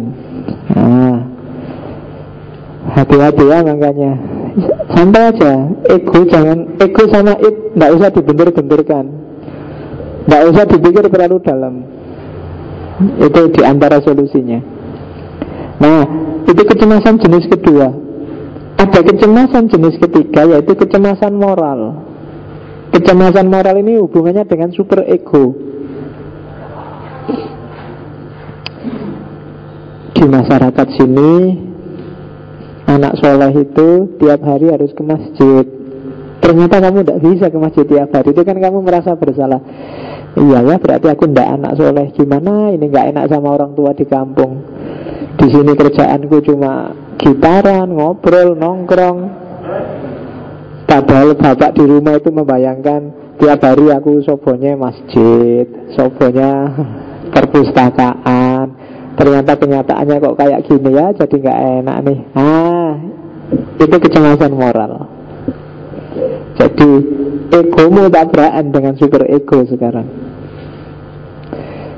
Pilih kabari Jogja, wah baik pak di sana. Loh IP-mu kok cuma 2? Loh 2 itu sudah bagus pak kalau perguruan tinggi ya bapakmu buat apa sih gitu. Nah itu bapakmu ya manut-manut baik, cuma iya sakitnya di sini.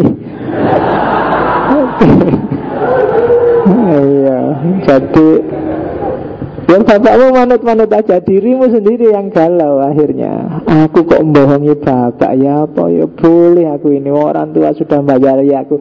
Kecemasan moral itu sudah. Jadi dalam hidup kita ada kecemasan realitas.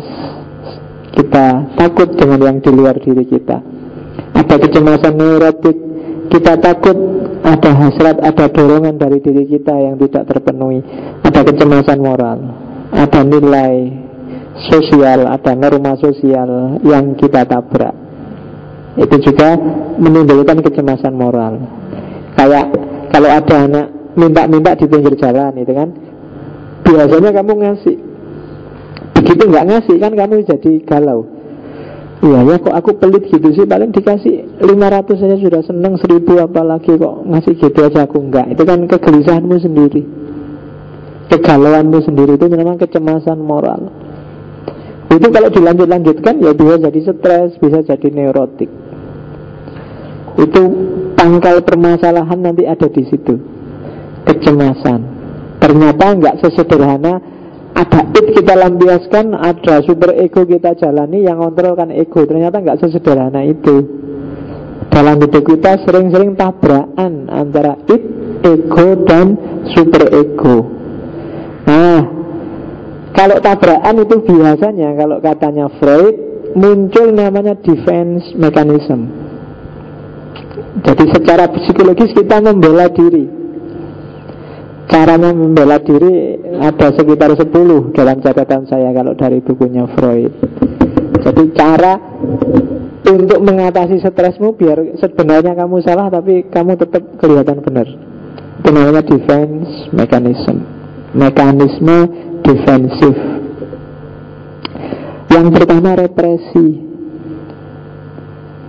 Represi itu menekan biar nggak kelihatan.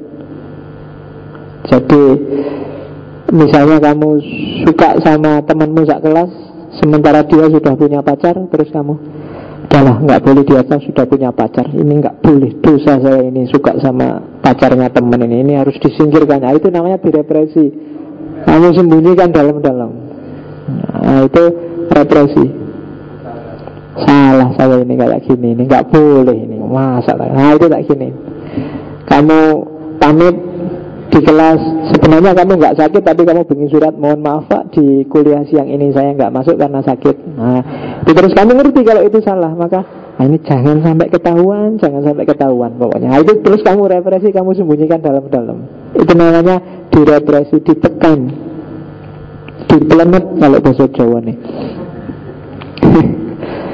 Ditekan itu kan tidak hilang, itu nanti jadi konsumsi bawah sadar. Seolah-olah itu hilang tapi tidak. Dia jadi penghuni bawah sadar. Itu kadang-kadang nyetir perilakumu tapi nggak sadar loh. Sehingga kalau ketemu dosennya tiba-tiba kamu salah tingkah, tiba-tiba kamu merasa nggak enak. Itu karena ada bawah sadar yang bilang tadi aku bohong pada dosen ini. Begitu tadi kamu bohong pada orang tuamu tentang IP, tentang nilai, tentang kehidupanmu di Jogja, itu kan rasanya sudah beda ketika berhadapan sama orang tuamu. Mungkin kamu agak kaku ngomongnya, hati-hati jangan sampai keceplos saat itu defense mechanism, namanya represi. disingkirkan dari pikiran, disingkirkan dari wilayah sadar, dari ego. Tapi sebenarnya dia tidak hilang, dia masuk ke wilayah bawah sadar. Jadi hati-hati. Kadang-kadang itu keluar secara nggak sengaja. Mungkin Idul Fitri tiba-tiba kamu ketemu dosenmu, terus Pak, lahir batin ya Pak, loh kamu punya salah apa sama saya? Nggak ada sih Pak, paling ya bohong-bohong dikit. Nah itu kan sebenarnya itu nggak sadar kamu ngomong, karena selama ini di pikiranmu kamu merasa saya pernah bohong pada orang ini gitu. Oke, itu represi namanya. Kamu singkirkan apa yang mengganggumu, kamu buang. Tapi sebenarnya dia tidak hilang, tapi masuk ke bawah sadar. Terus ada juga yang defense mechanism itu adalah reaction formation. Jadi melakukan reaksi. Melakukan reaksi itu karena kamu tahu itu salah, kamu munculkan yang berlawanan. Ya misalnya kamu suka sama seseorang, terus nembak, terus ditolak. Ditolak itu kan galau kamu kan, sakit sinimu. Nah, ya kan, kalau aku ngomong sakit di sini kan yang sakit bukan aku, sinimu yang sakit. Jadi ketika kamu galau, besoknya kalau ada temenmu tanya, kamu suka ya sama itu? Oh enggak, apa perempuan kayak gitu aja. Ini namanya reaction formation. Itu sebenarnya defense mechanism, mekanismemu untuk membela dirimu biar kamu nggak kelihatan jelek, nggak kelihatan memalukan. Begitu dapat nilai kamu sedih ya, enggak, apa sih nilai itu, enggak penting. Itu namanya defense mechanism. Nilai itu tidak menjamin masa depan lah. Ngapain sih kita terlalu fokus pada nilai, karena nilainya jelek. Ya, jadi itu reaction formation. Jadi defense mechanism itu otomatis kamu menolak itu. Karena ya mungkin karena kamu takut dianggap malu, mencederai kehormatan, sebagainya gitulah. Jadi yang diomongkan yang sebaliknya. Gitu loh. Misalnya kamu dikasih minum orang bertamu,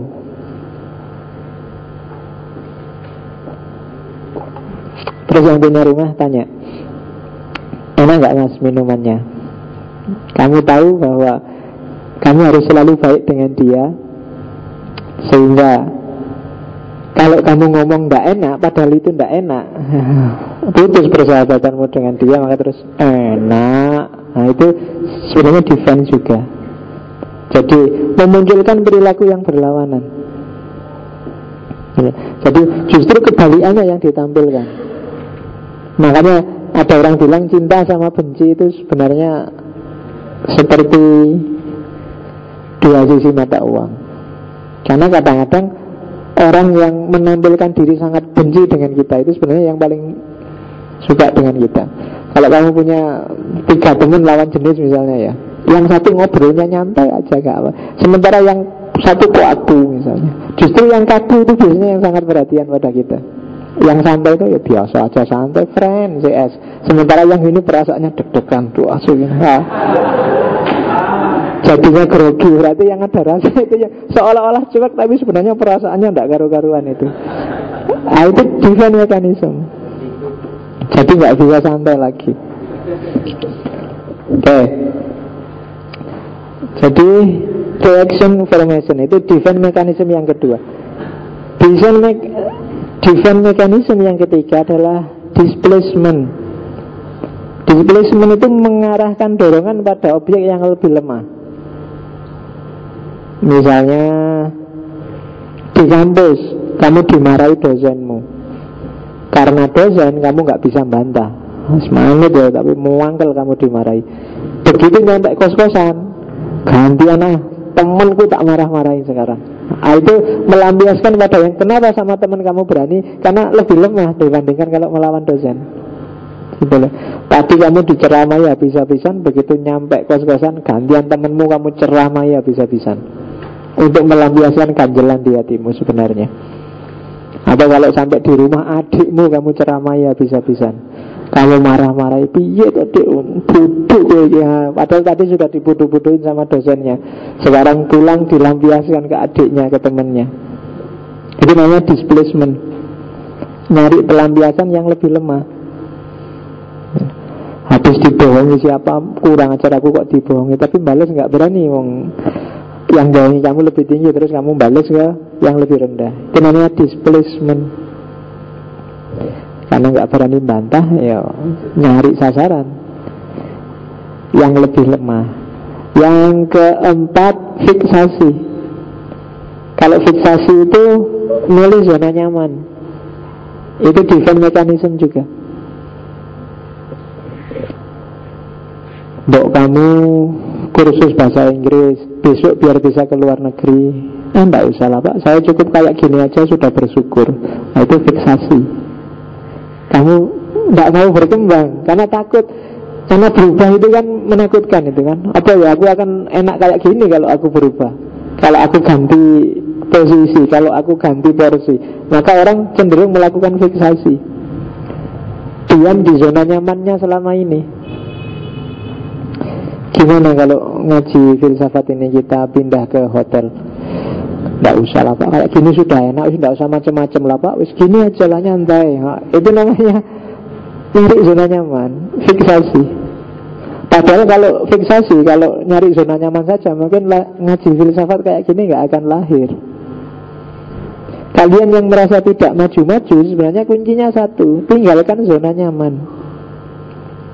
Sudahlah Pak, kita syukuri aja apa yang ada. Dapat sekian ya sekian. Iya enggak apa-apa, cuma disyukuri itu. Kalau bahasa jargonannya kan al-mukhafadhu alal qadim wal akhdhu, disyukuri itu al-mukhafadhu alal qadim. Ya yang lama disyukuri, tapi kan tetap al-akhdhu bil jadid. Ambil situasi baru, suasana baru. Kecuali untuk pacar loh ya. Kalau pacar jangan lah. Masa saya Pak, pacaran saya prinsipnya al-muhafadhu alal qadim wal akhdhu bil jadid. Rusak itu. Nanti yang lama biarlah tetap seperti itu, tapi kalau ada yang baru ya saya ambil Pak, yang lebih bagus. Tidak boleh. Iya, itu kan kayak lain syakartum la azidanakum itu kan. Kalau kalian bersyukur akan kami tambah, kecuali untuk istri. Jadi jangan pernah bersyukur punya istri, karena begitu kamu bersyukur akan ditambah oleh Allah istrimu. Oke. Jadi fiksasi, tinggal di zona nyaman. Itu sebenarnya sudah banyak orang. Kalau motivator itu kan selalu mendorong kamu jangan puas dengan zona nyaman. Kamu tidak akan berkembang. Yang lain itu kecepatannya 100 km per jam. Sementara kalau zona nyaman kamu 0 km per jam.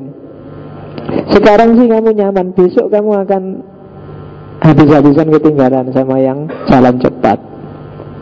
Tapi memang ada orang yang fiksasi, nyaman di zonanya sendiri. Ada yang tidak sekedar berhenti, ada yang mundur, regresi. Regresi itu kembali pada tahap perkembangan selanjutnya. Perkembangan sebelumnya kok selanjutnya. Habis diputus pacarmu terus memang lebih enak kayak dulu nggak punya pacar. Punya pacar banyak masalah. Nah itu regresi, kamu balik lagi. Habis kuliah, ternyata kuliah kayak gini, yang mending kayak dulu lah di pondok, nggak kuliah kayak gini, apa-apa formal, mundur. Itu kan regresi, itu kamu keluar dari zona nyaman, tapi terus ketakutan sendiri balik lagi, itu regresi. Jadi saya ingin Pak kuliah di luar negeri, begitu nyampe sana, luar negeri nggak enak Pak, terus kamu cepet-cepet pulang, itu regresi. Kembali pada tahap perkembangan selanjutnya. Nggak enak Pak jadi orang dewasa, sumpek, saya gayanya kayak anak kecil aja deh. Nah itu regresi namanya. Cuek dengan segalanya, itu regresi namanya, mundur psikologinya. Tapi itu di antara defense mechanism itu. Jadi orang dewasa apa-apa serius Pak, santai aja lah kayak anak kecil, mengalir aja lah. Itu regresi sebenarnya. Mundur. Nggak cuma mandek, kalau zona nyaman itu mandek, kalau ini mundur. Jadi nggak sekedar macet tapi mundur. Nah, itu regresi. Ada proyeksi. Proyeksi itu mengatributkan karena mungkin malu, karena mungkin nggak enak, karena mungkin merasa bersalah, apa yang ada pada dirinya diarahkan pada orang lain. Itu proyeksi.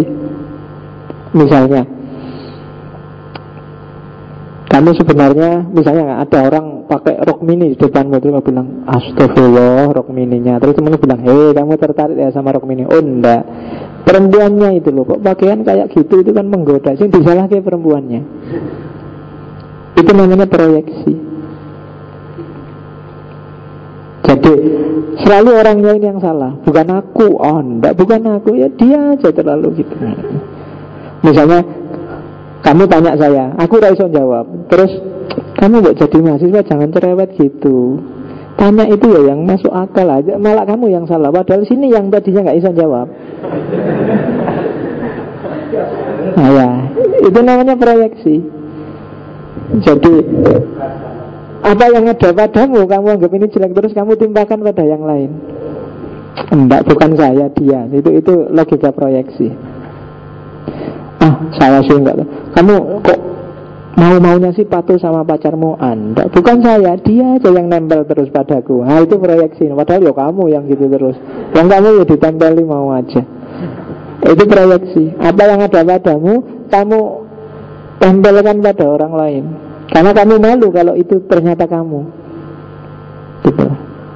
Kamu ya yang nyontek, bukan Pak, dia aja yang buka-buka bukunya sehingga saya bisa ngelirik.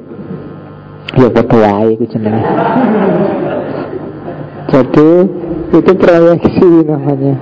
Pokoknya aku tidak bisa salah, yang salah selalu orang lain. Terus jelas-jelas terbukti salah, iso wae cari alasan biar orang lain yang selalu salah. Itu proyeksi namanya. Itu termasuk defense mechanism. Yang sebenarnya kita tiap hari kan sering gitu juga kan. Oke. Yang kebalikannya proyeksi adalah introjeksi. Kalau tadi kan yang ada di aku tak kasih ke orang lain. Kalau introjeksi, yang ada di orang lain tak kasih ke aku. Misalnya kamu dimarahi orang tuamu, kamu itu kuliah, mbok yo kuliah yang bener, jangan pacaran terus. Terus kamu bilang, bapak dulu kan juga gitu. Ini namanya introjeksi. Jadi yang dulu ada di bapakmu terus kamu atributkan pada dirimu sendiri. Lah yang lain juga gitu kok, ngapain sih? Nah itu namanya introjeksi. Itu mekanisme pembelaan diri juga. Lah mbok kuliah itu mbok jangan kayak gitulah, yang rajin dikit. Pak, yang lain juga kayak gitu semua Bapak. Itu namanya introjeksi. Jadi mengatributkan apa yang ada pada orang lain untuk dirimu sendiri. Terus ada lagi sublimasi. Kalau sublimasi ini yang khas. Sublimasi ini dorongan-dorongan agresif yang kadang-kadang negatif, yang disubstitusi, diganti untuk yang lain yang positif. Itu sublimasi. Energi yang agresif diarahkan untuk ke yang lain. Itu defense mechanism juga. Saya pernah punya teman dosen dari UKDW yang pendeta, dan dia tidak nikah. Ya satu ketika pas saya ngobrol tak tanyain, sampai tidak nikah gitu kuat ya, kira-kira kalau pas pingin gitu ngapain? Kan enggak, ya jujur ya kan, ya kan pingin tahu kan, apa tidak pernah pingin? Terus jawabannya, ya pengen Pak Faiz, cuma dorongan hasrat itu disublimasikan untuk kegiatan yang lain, yang lebih positif, melayani umat, melayani jamaah, kegiatan sosial, baca buku, ngajar, itu namanya sublimasi. Ya terus tak jawab, kalau saya nggak bisa kayak gitu. Kalau pengen ya pengen, disublimasi kayak gitu apapun siapa itu. Tapi dia bisa, ada orang yang bisa mensublimasi kayak gitu. Pak, sumpah Pak mikir itu terus, yang lain aja. Daripada capek-capek, kita arahkan energi kita ke yang lain. Itu namanya sublimasi. masa tiap hari kita kayak gini ya, tidak boleh kayak gini nih, ayo kita ganti acaranya, itu sublimasi. Itu diantara defense mechanism bisa sublimasi, khususnya untuk dorongan-dorongan hasrat-hasrat yang negatif. Makanya Nabi bilang, wahai pemuda, menikahlah. Kalau kalian tidak bisa nikah, puasalah. Nah, puasa itu sublimasi. Energi ingin itu disublimasikan jadi energi untuk puasa. Wa man lam yastati fa alaihi bissaum. Ya kan? Kalau zaman dulu saya guyonan, wa man lam yastati fa alaihi bisabun. Siapa yang tidak mampu, maka mintalah tolong sabun. Tidak apa-apa, itu karena dalilnya kan ada itu kan. Amal yang paling disukai Allah kan amalu rajulun biyadihi. Jadi lu kan dalil itu. Jadi amalnya seorang laki-laki dengan tangannya itu termasuk amal yang paling disukai oleh Allah. Untuk ketawa hadis ini marang. Oke. Iya. Itu. Iyalah, yang ketawa berarti sering. Yang diem itu defense mechanism. Khawatir ketahuan. Oke. Yang terakhir, rasionalisasi. Kalau rasionalisasi itu jangan-jangan kamu ngerti salah, tapi bikin argumen rasional biar tetap benar. Itu rasionalisasi. Misalnya, loh kamu kok nyontek? Enggak Pak, saya nyontek ini dalam rangka birrul walidain Pak. Nah, itu kan kamu bikin rasionalitas sendiri. Kalau saya nyontek, lulusnya kan cepet Pak. Kalau lulus cepet, orang tua ringan Pak, bayarnya cepet selesai. Jadi ini birrul walidain Pak, bukan nyontek Pak. Ah, itu rasionalisasi, kamu bikin alasan. Sering dalam hidup kita itu sering justru yang dilakukan bukan reasoning, bukan bernalar, tapi rationalization. Membenar-benarkan yang sebenarnya sudah kita lakukan duluan, kita setujui duluan, kita percayai duluan. Itu namanya rasionalisasi. Makanya ilmu kalam, teologi itu disebut disiplin rasionalisasi. Dipercayai duluan agamanya, baru difikirkan secara rasional. Oke, defense mechanism. Dari situlah nanti kan tadi ada banyak masalah. Defense mechanism itu bikin bawah sadarmu numpuk luar biasa. Kalau nggak pinter-pinter manage-nya, orang bisa jadi stres, di tingkat lanjut bisa jadi gila. Nah, solusinya apa? Keluarkan semua yang ada di bawah sadar itu. Dan Freud mengajukan satu teori namanya psikoanalisis. Ini membongkar khazanah bawah sadar, bersih-bersih bawah sadar, biar tidak nyetir hidup kita secara tidak kita sadari. Terus psikoanalisis. Jadi apa sih psikoanalisis itu? Mengangkat semua yang ada di bawah sadar ke arah kesadaran, untuk kemudian ya sudah, kalau memang salah dimaafkan, terus diganti yang baru yang lebih bagus. Namanya katarsis. Katarsis itu pembersihan. Talking cure, ngobrol yang menyembuhkan. Kalau bahasa Indonesianya curhat. Curhat itu sebenarnya salah satu teknik psikoanalisis. Curhat itu kan mengungkap yang selama ini kamu sembunyikan dari orang lain, hanya pada temanmu yang itu kamu mau curhat. Itu sebenarnya salah satu jenis katarsis. Terus kamu bilang, setelah tak omongkan gini plong rasanya. Itu curhat. Itu sebenarnya salah satu teknik psikoanalisis. Caranya ada 4 psikoanalisis itu kalau di Freud. Yang pertama free association, yang kedua interpretation of dream, yang ketiga interpretasi resistensi, Dan yang keempat, interpretasi transferensi. Free association itu menggali pengalaman-pengalaman masa lampau yang berkaitan dengan emosi-emosi, situasi-situasi traumatis, situasi yang mengesankan bagimu, yang kamu orang lain gak pingin tahu, terus kamu simpan. Nah itu gali semua. Karena ini yang kamu simpan ini nyetir perilakumu, masuk dalam mimpimu, masuk dalam perilakumu, tapi kamu gak sadar. Gali itu semuanya. Orang diberi kebebasan total. Kalau di free association itu sudahlah, omongkan aja semua yang ada dalam perasaanmu, ngomongkan mimpi-mimpimu, fantasimu, konflik-konflik yang kamu sembunyikan. Nggak usah dipotong, ngomong aja apa adanya. Aku nggak akan ngapa-ngapain, tak dengerin aja. Nah, itu namanya free association. Ada katarsis. Ya syukur-syukur ada temen yang bisa kamu curhati. Kalau nggak ada, nulis aja wis. Tulisan di buku harianmu, tulisan di blogmu, tulisan di...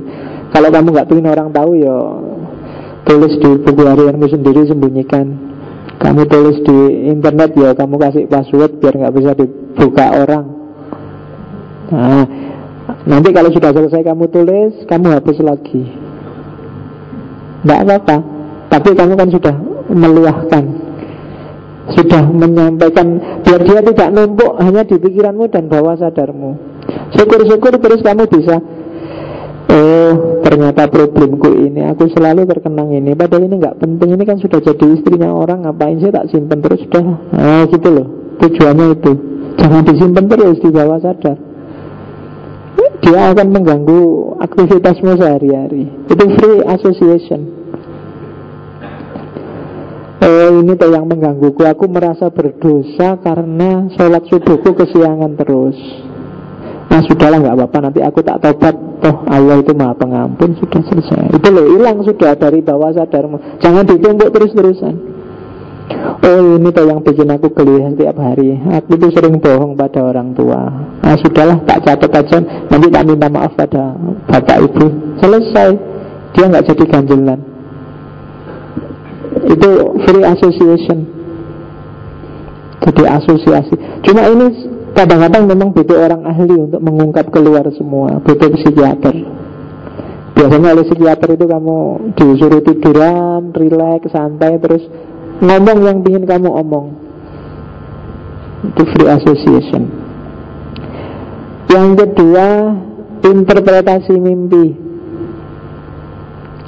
Jangan salah, kalau menurut teorinya Freud, mimpi itu sebenarnya pesan dari alam bawah sadar kepada alam sadar.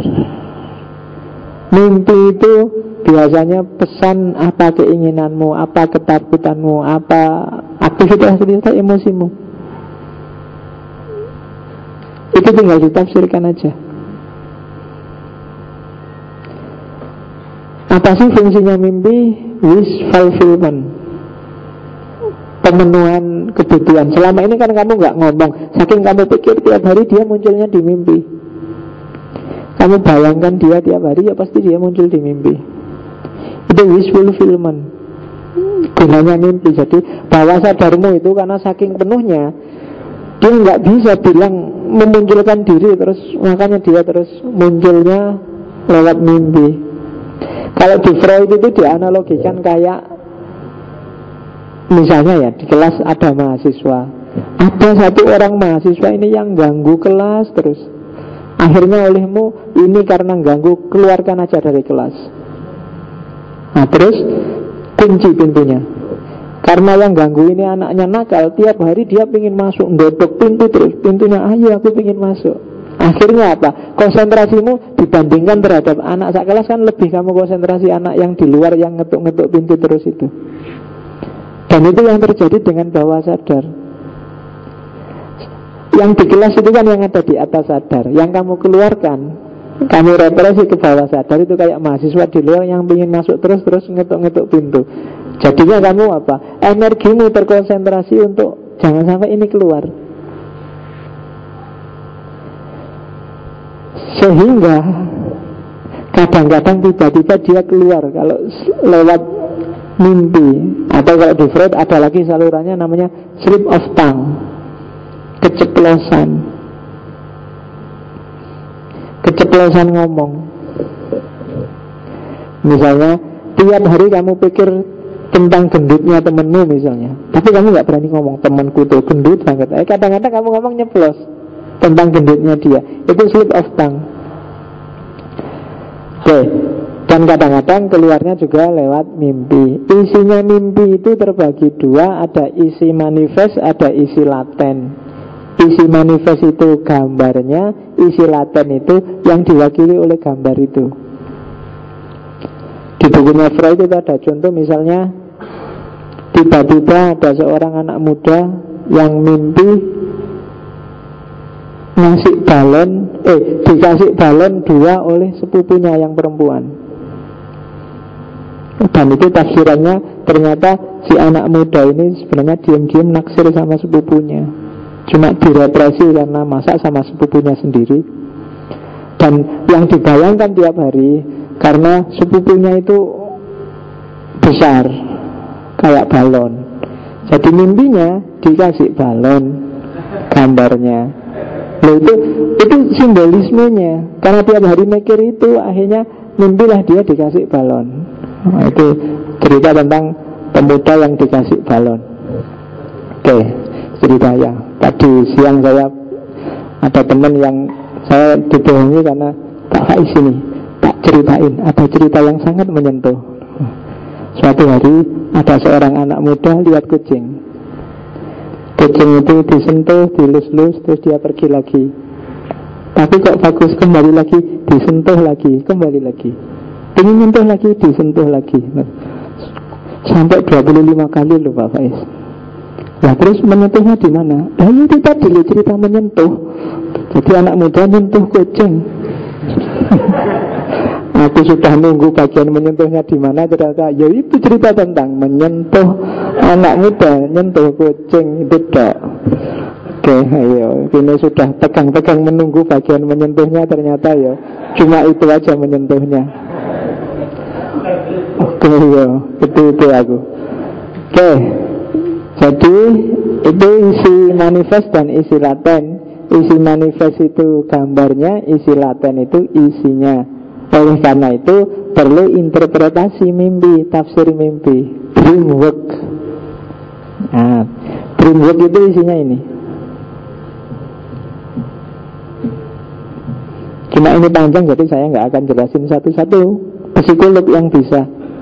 Saya nggak perlu kemenyek menceritakan satu-satu dream work itu apa.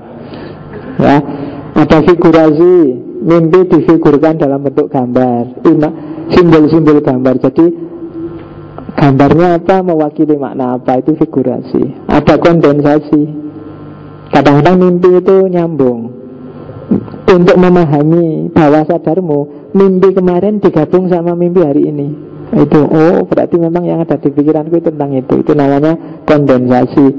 Ada substitusi, kebalikannya. Kalau mimpi enak, berarti besok mau gak enak. Itu substitusi. Kadang-kadang ditafsirkannya begitu. Ada juga simbolisasi, dihubungkan secara analogis. Kayak tadi lo, balon mewakili itu, mungkin terong mewakili apa, mewakili apa. Itu namanya simbolisasi. Iya, kamu kok sensitif ada orang ngomong terong. Oke, itu caranya begitu. Tinggal kamu pinter-pinterlah. Mungkin kalau orang lain yang bisa psikiater, tapi kalian sendiri untuk diri kalian sendiri mungkin bisa. Apa sih sebenarnya yang ada di bawah sadarku itu? Kok mimpiku ini ya? Oh, karena aku tiap hari membayangkan ini, tiap hari melamunkan ini ya. Itu mungkin bisa kalau kalian sendiri menjelajahi dream work kalian sendiri. Oke, kalau interpretasi resistensi ini, kalau tadi kan apa yang kalian ungkapkan, ungkapkanlah. Tapi kadang-kadang ada yang tetap kalian nggak ingin, jangan Pak, itu jangan diungkit lagi, malu. Justru itu yang harus diinterpretasi. Apa ya yang bikin malu itu? Itu namanya interpretasi resistensi. Sudahlah, jangan dibilang lagi, saya nggak enak. Sudahlah, itu namanya resistensimu. Interpretasikan itu. Apa ya yang bikin kamu nggak ingin menceritakan lagi itu? Itu namanya interpretasi resistensi. Dan terakhir, interpretasi transferensi. Interpretasi transferensi itu ya mentransfer apa yang kamu rasakan pada orang lain. Biasanya ya pada kanselornya. Teknik untuk menyembuhkan adalah antara lain itu kamu transfer aja. Biasanya psikologinya, sudahlah tak dengerin apa yang kamu bilang. Nah, itu kan kayak membagi beban. Itu namanya interpretasi transferensi. Sudahlah, berikan bebanmu padaku, kasih aku apa yang kamu inginkan, apa yang mengganjil di pikiranmu. Jangan sampai dia ganjil terus. Nah, itu interpretasi transferensi. Transfer aja. Kalau punya teman curhat kan enak. Jangan cuma dipendam, karena kalau dipendam dia akan membahayakan psikismu. Karena energi untuk nahan itu besarnya 2 kali lipat dibanding energi untuk melampiaskan. Menahan marah dengan melampiaskan marah itu jaraknya 2 kali lipat. Mungkin kalau menahan marah butuh 100, melampiaskan cuma butuh 50 energi. Dengan menahan ketawa dengan melampiaskan ketawa kan juga gitu. Tinggal ketawa enak, tapi menahan ketawa itu kan kamu bisa goyang-goyang, bisa, ya kan, lebih berat. Makanya kalau kamu suka atau enggak suka pada orang, daripada dipendam, bilang aja. Itu kalau pakai teorinya Fiqh. Kalau suka pada orang, tembak aja. Ditolak, enggak apa-apa, sebenarnya kan sudah dilampiaskan. Ditolak ya kan bisa cari lagi. Tapi kalau dipendam, itu lebih berbahaya, lebih merusakmu secara psikis karena energinya besar. Kalau kamu diem aja, diem, keinginanmu nggak kamu lampiaskan, tiap hari kamu akan kehabisan energi untuk nyimpen ini. Jangan sampai ini keluar. Lampiaskan aja demi kesehatan mentalmu. Gitu loh. Iya. Nggak suka sama dosen, bilang aja, Pak, saya nggak suka sama bapak. Terus bijinya elek sesuk. Nggak apa-apa tapi kan puas, kan gitu prinsipnya. Daripada kamu pendem, ya kan, suka sama orang ya juga gitu, bilang aja, aku suka lo padamu. Meskipun dijawab, tapi aku nggak suka tuh, ya nggak apa-apa, cari lagi, kan gitu. Oke, ya enggak apa-apa. Mending sakit hati lebih gampang disembuhkan daripada kamu tiap hari nahan itu. Iya. Nahan apa? Oke, terakhir. Jam 10. Kuat ini ya cuma. Mungkin sebenarnya ada banyak peribahasa yang dari Freud itu. Tak ambil beberapa. Itu yang saya bilang tadi di awal. The great question that has never been answered and which I have not yet been able to answer despite my 30 years of research into the feminine soul is, what does a woman want? Pertanyaan paling besar yang tidak pernah bisa aku jawab. Bahkan setelah aku menyelesaikan 30 tahun penelitian terhadap mentalnya, jiwanya perempuan, adalah pertanyaan, apa sih karepe wong wedok kuwi? What does a woman want? Apa sih? Gitu loh. Itu kan kayak Nabi bilang, perempuan itu kayak tulang yang bengkok. Kalau diluruskan patah, kalau dibiarin bengkok itu kan jelek. Yang bagus itu kan lurus, tapi kalau diluruskan patah itu kan. Ini yang pasti kalau kelompok feminis akan marah-marah kalau baca ini. Tapi itulah yang dikatakan Freud. Freud itu sebenarnya suami yang setia. Dia tidak pernah ganti-ganti. Cuma orang yang setia, yang bahkan filosof, psikolog besar meneliti 30 tahun tentang perempuan, dia tidak paham-paham. Apalagi kalian, ya kan? Jadi nggak apa-apa kalau pacarmu marah-marah, kamu itu nggak ngerti aku gitu. Nggak apa-apa, Freud aja juga nggak ngerti perempuan. Iya, jadi iya, santai aja. Kamu nggak perlu galau kalau pacarmu bilang gitu ya. Santai aja. Freud aja juga nggak ngerti kok. Oke, terus being entirely honest with oneself is a good exercise. Cara yang paling bagus biar mentalmu sehat adalah jujurlah pada dirimu sendiri. Nah, itu antara lain ya, untuk menjaga mentalmu biar sembuh, biar nggak. Jadi jujur aja pada diri. Suka ya bilang suka, nggak suka bilang nggak suka, enak bilang enak, nggak enak bilang enak. Urusan super ego nanti, tapi jujur dulu. Sebenarnya saya suka pada dia, cuma tidak boleh karena dia sudah punya suami, karena dia sudah punya istri, gitu aja. Daripada kamu enggak, saya nggak suka, siapa bilang saya suka, itu lebih membahayakan mentalmu. Itu. Sebenarnya aku tidak suka sih padanya, cuma yo daripada nyari musuh, sudahlah, tidak suka, aku nggak tak tampilkan, itu lebih sehat. Ya. Jadi jujurlah pada dirimu sendiri. Terus yang ketiga, sebagian besar orang sebenarnya nggak suka kebebasan, karena kebebasan berarti menuntut tanggung jawab. Dan sebagian besar orang itu sebenarnya takut dengan tanggung jawab. Itu silahkan kamu pikir sendiri. Tiap hari kamu teriak-teriak minta kebebasan, tapi sebenarnya bawah sadarmu bilang nggak suka dengan kebebasan. Karena bebas berarti harus tanggung jawab. Dan orang itu biasanya berat kalau disuruh tanggung jawab. Gitu. Iya kan, nggak bebas itu enak loh. Kamu ngerjain apa? Loh kok jelek gitu? Loh enggak, saya kan cuma disuruh pak. Jadi kamu bisa endo. Tapi kalau karyamu sendiri, kamu salah sendirian. Tapi kalau sekedar disuruh ikut orang lain itu kan, oh ada dalilnya loh pak ini ya, itu kan ada sandarannya. Tapi kalau kamu sendiri ya kamu salah sendirian, tanggung jawab sendiri. Dan itu banyak orang yang tidak suka sebenarnya tanggung jawab semacam itu. Dia sukanya ada sandarannya, ada yang dilempari tanggung jawab. Berarti dilihat dari situ sebenarnya manusia itu tidak suka dengan kebebasan. Yang jelas dia suka bukan kebebasan, tapi kesenangan, kenikmatan.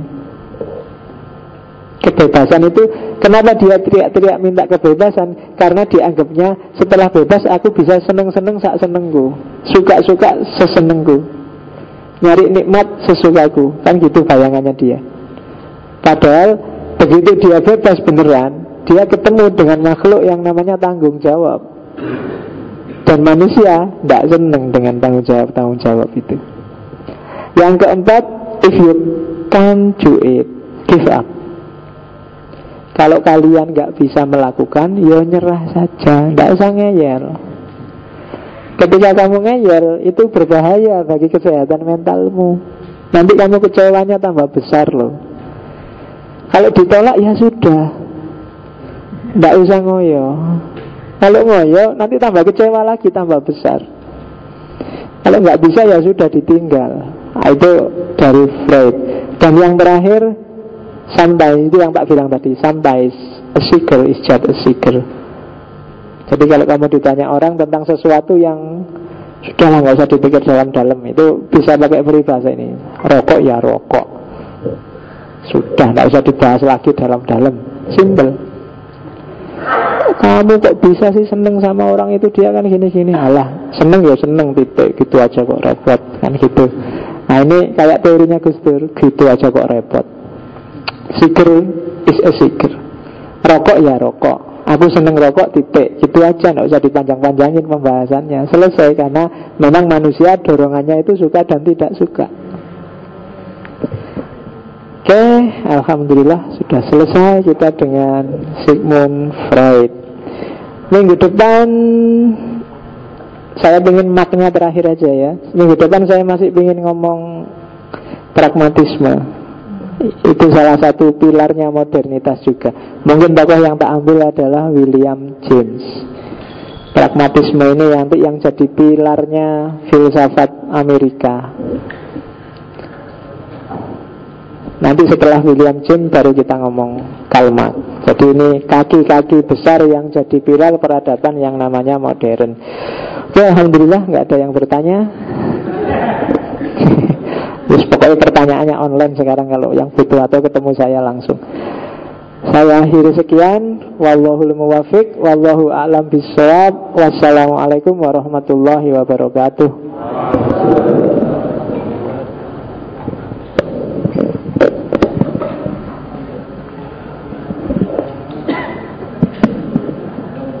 Sadaqallahul azim. Terima kasih diaturkan Bapak Faiz. Oh iya, baru ingat tadi seratnya serat Pali Ki Ageng Selo. Mengingatkan kembali besok Sabtu sore insya Allah dibabar serat Papali oleh Ki Herman Sinung Janutama Pak Dasar. Adapun Rubaiyat Rumi oleh Cak Gus Pak Isya hari Minggu malam Senin. Itu saja, monggo kita akhiri dengan tahmid alhamdulillahirrahmanirrahim. Dari kami Pak Amir Masjid Jenderal Sudirman, banyak kurang lebihnya mohon dimaafkan. Assalamualaikum warahmatullahi wabarakatuh.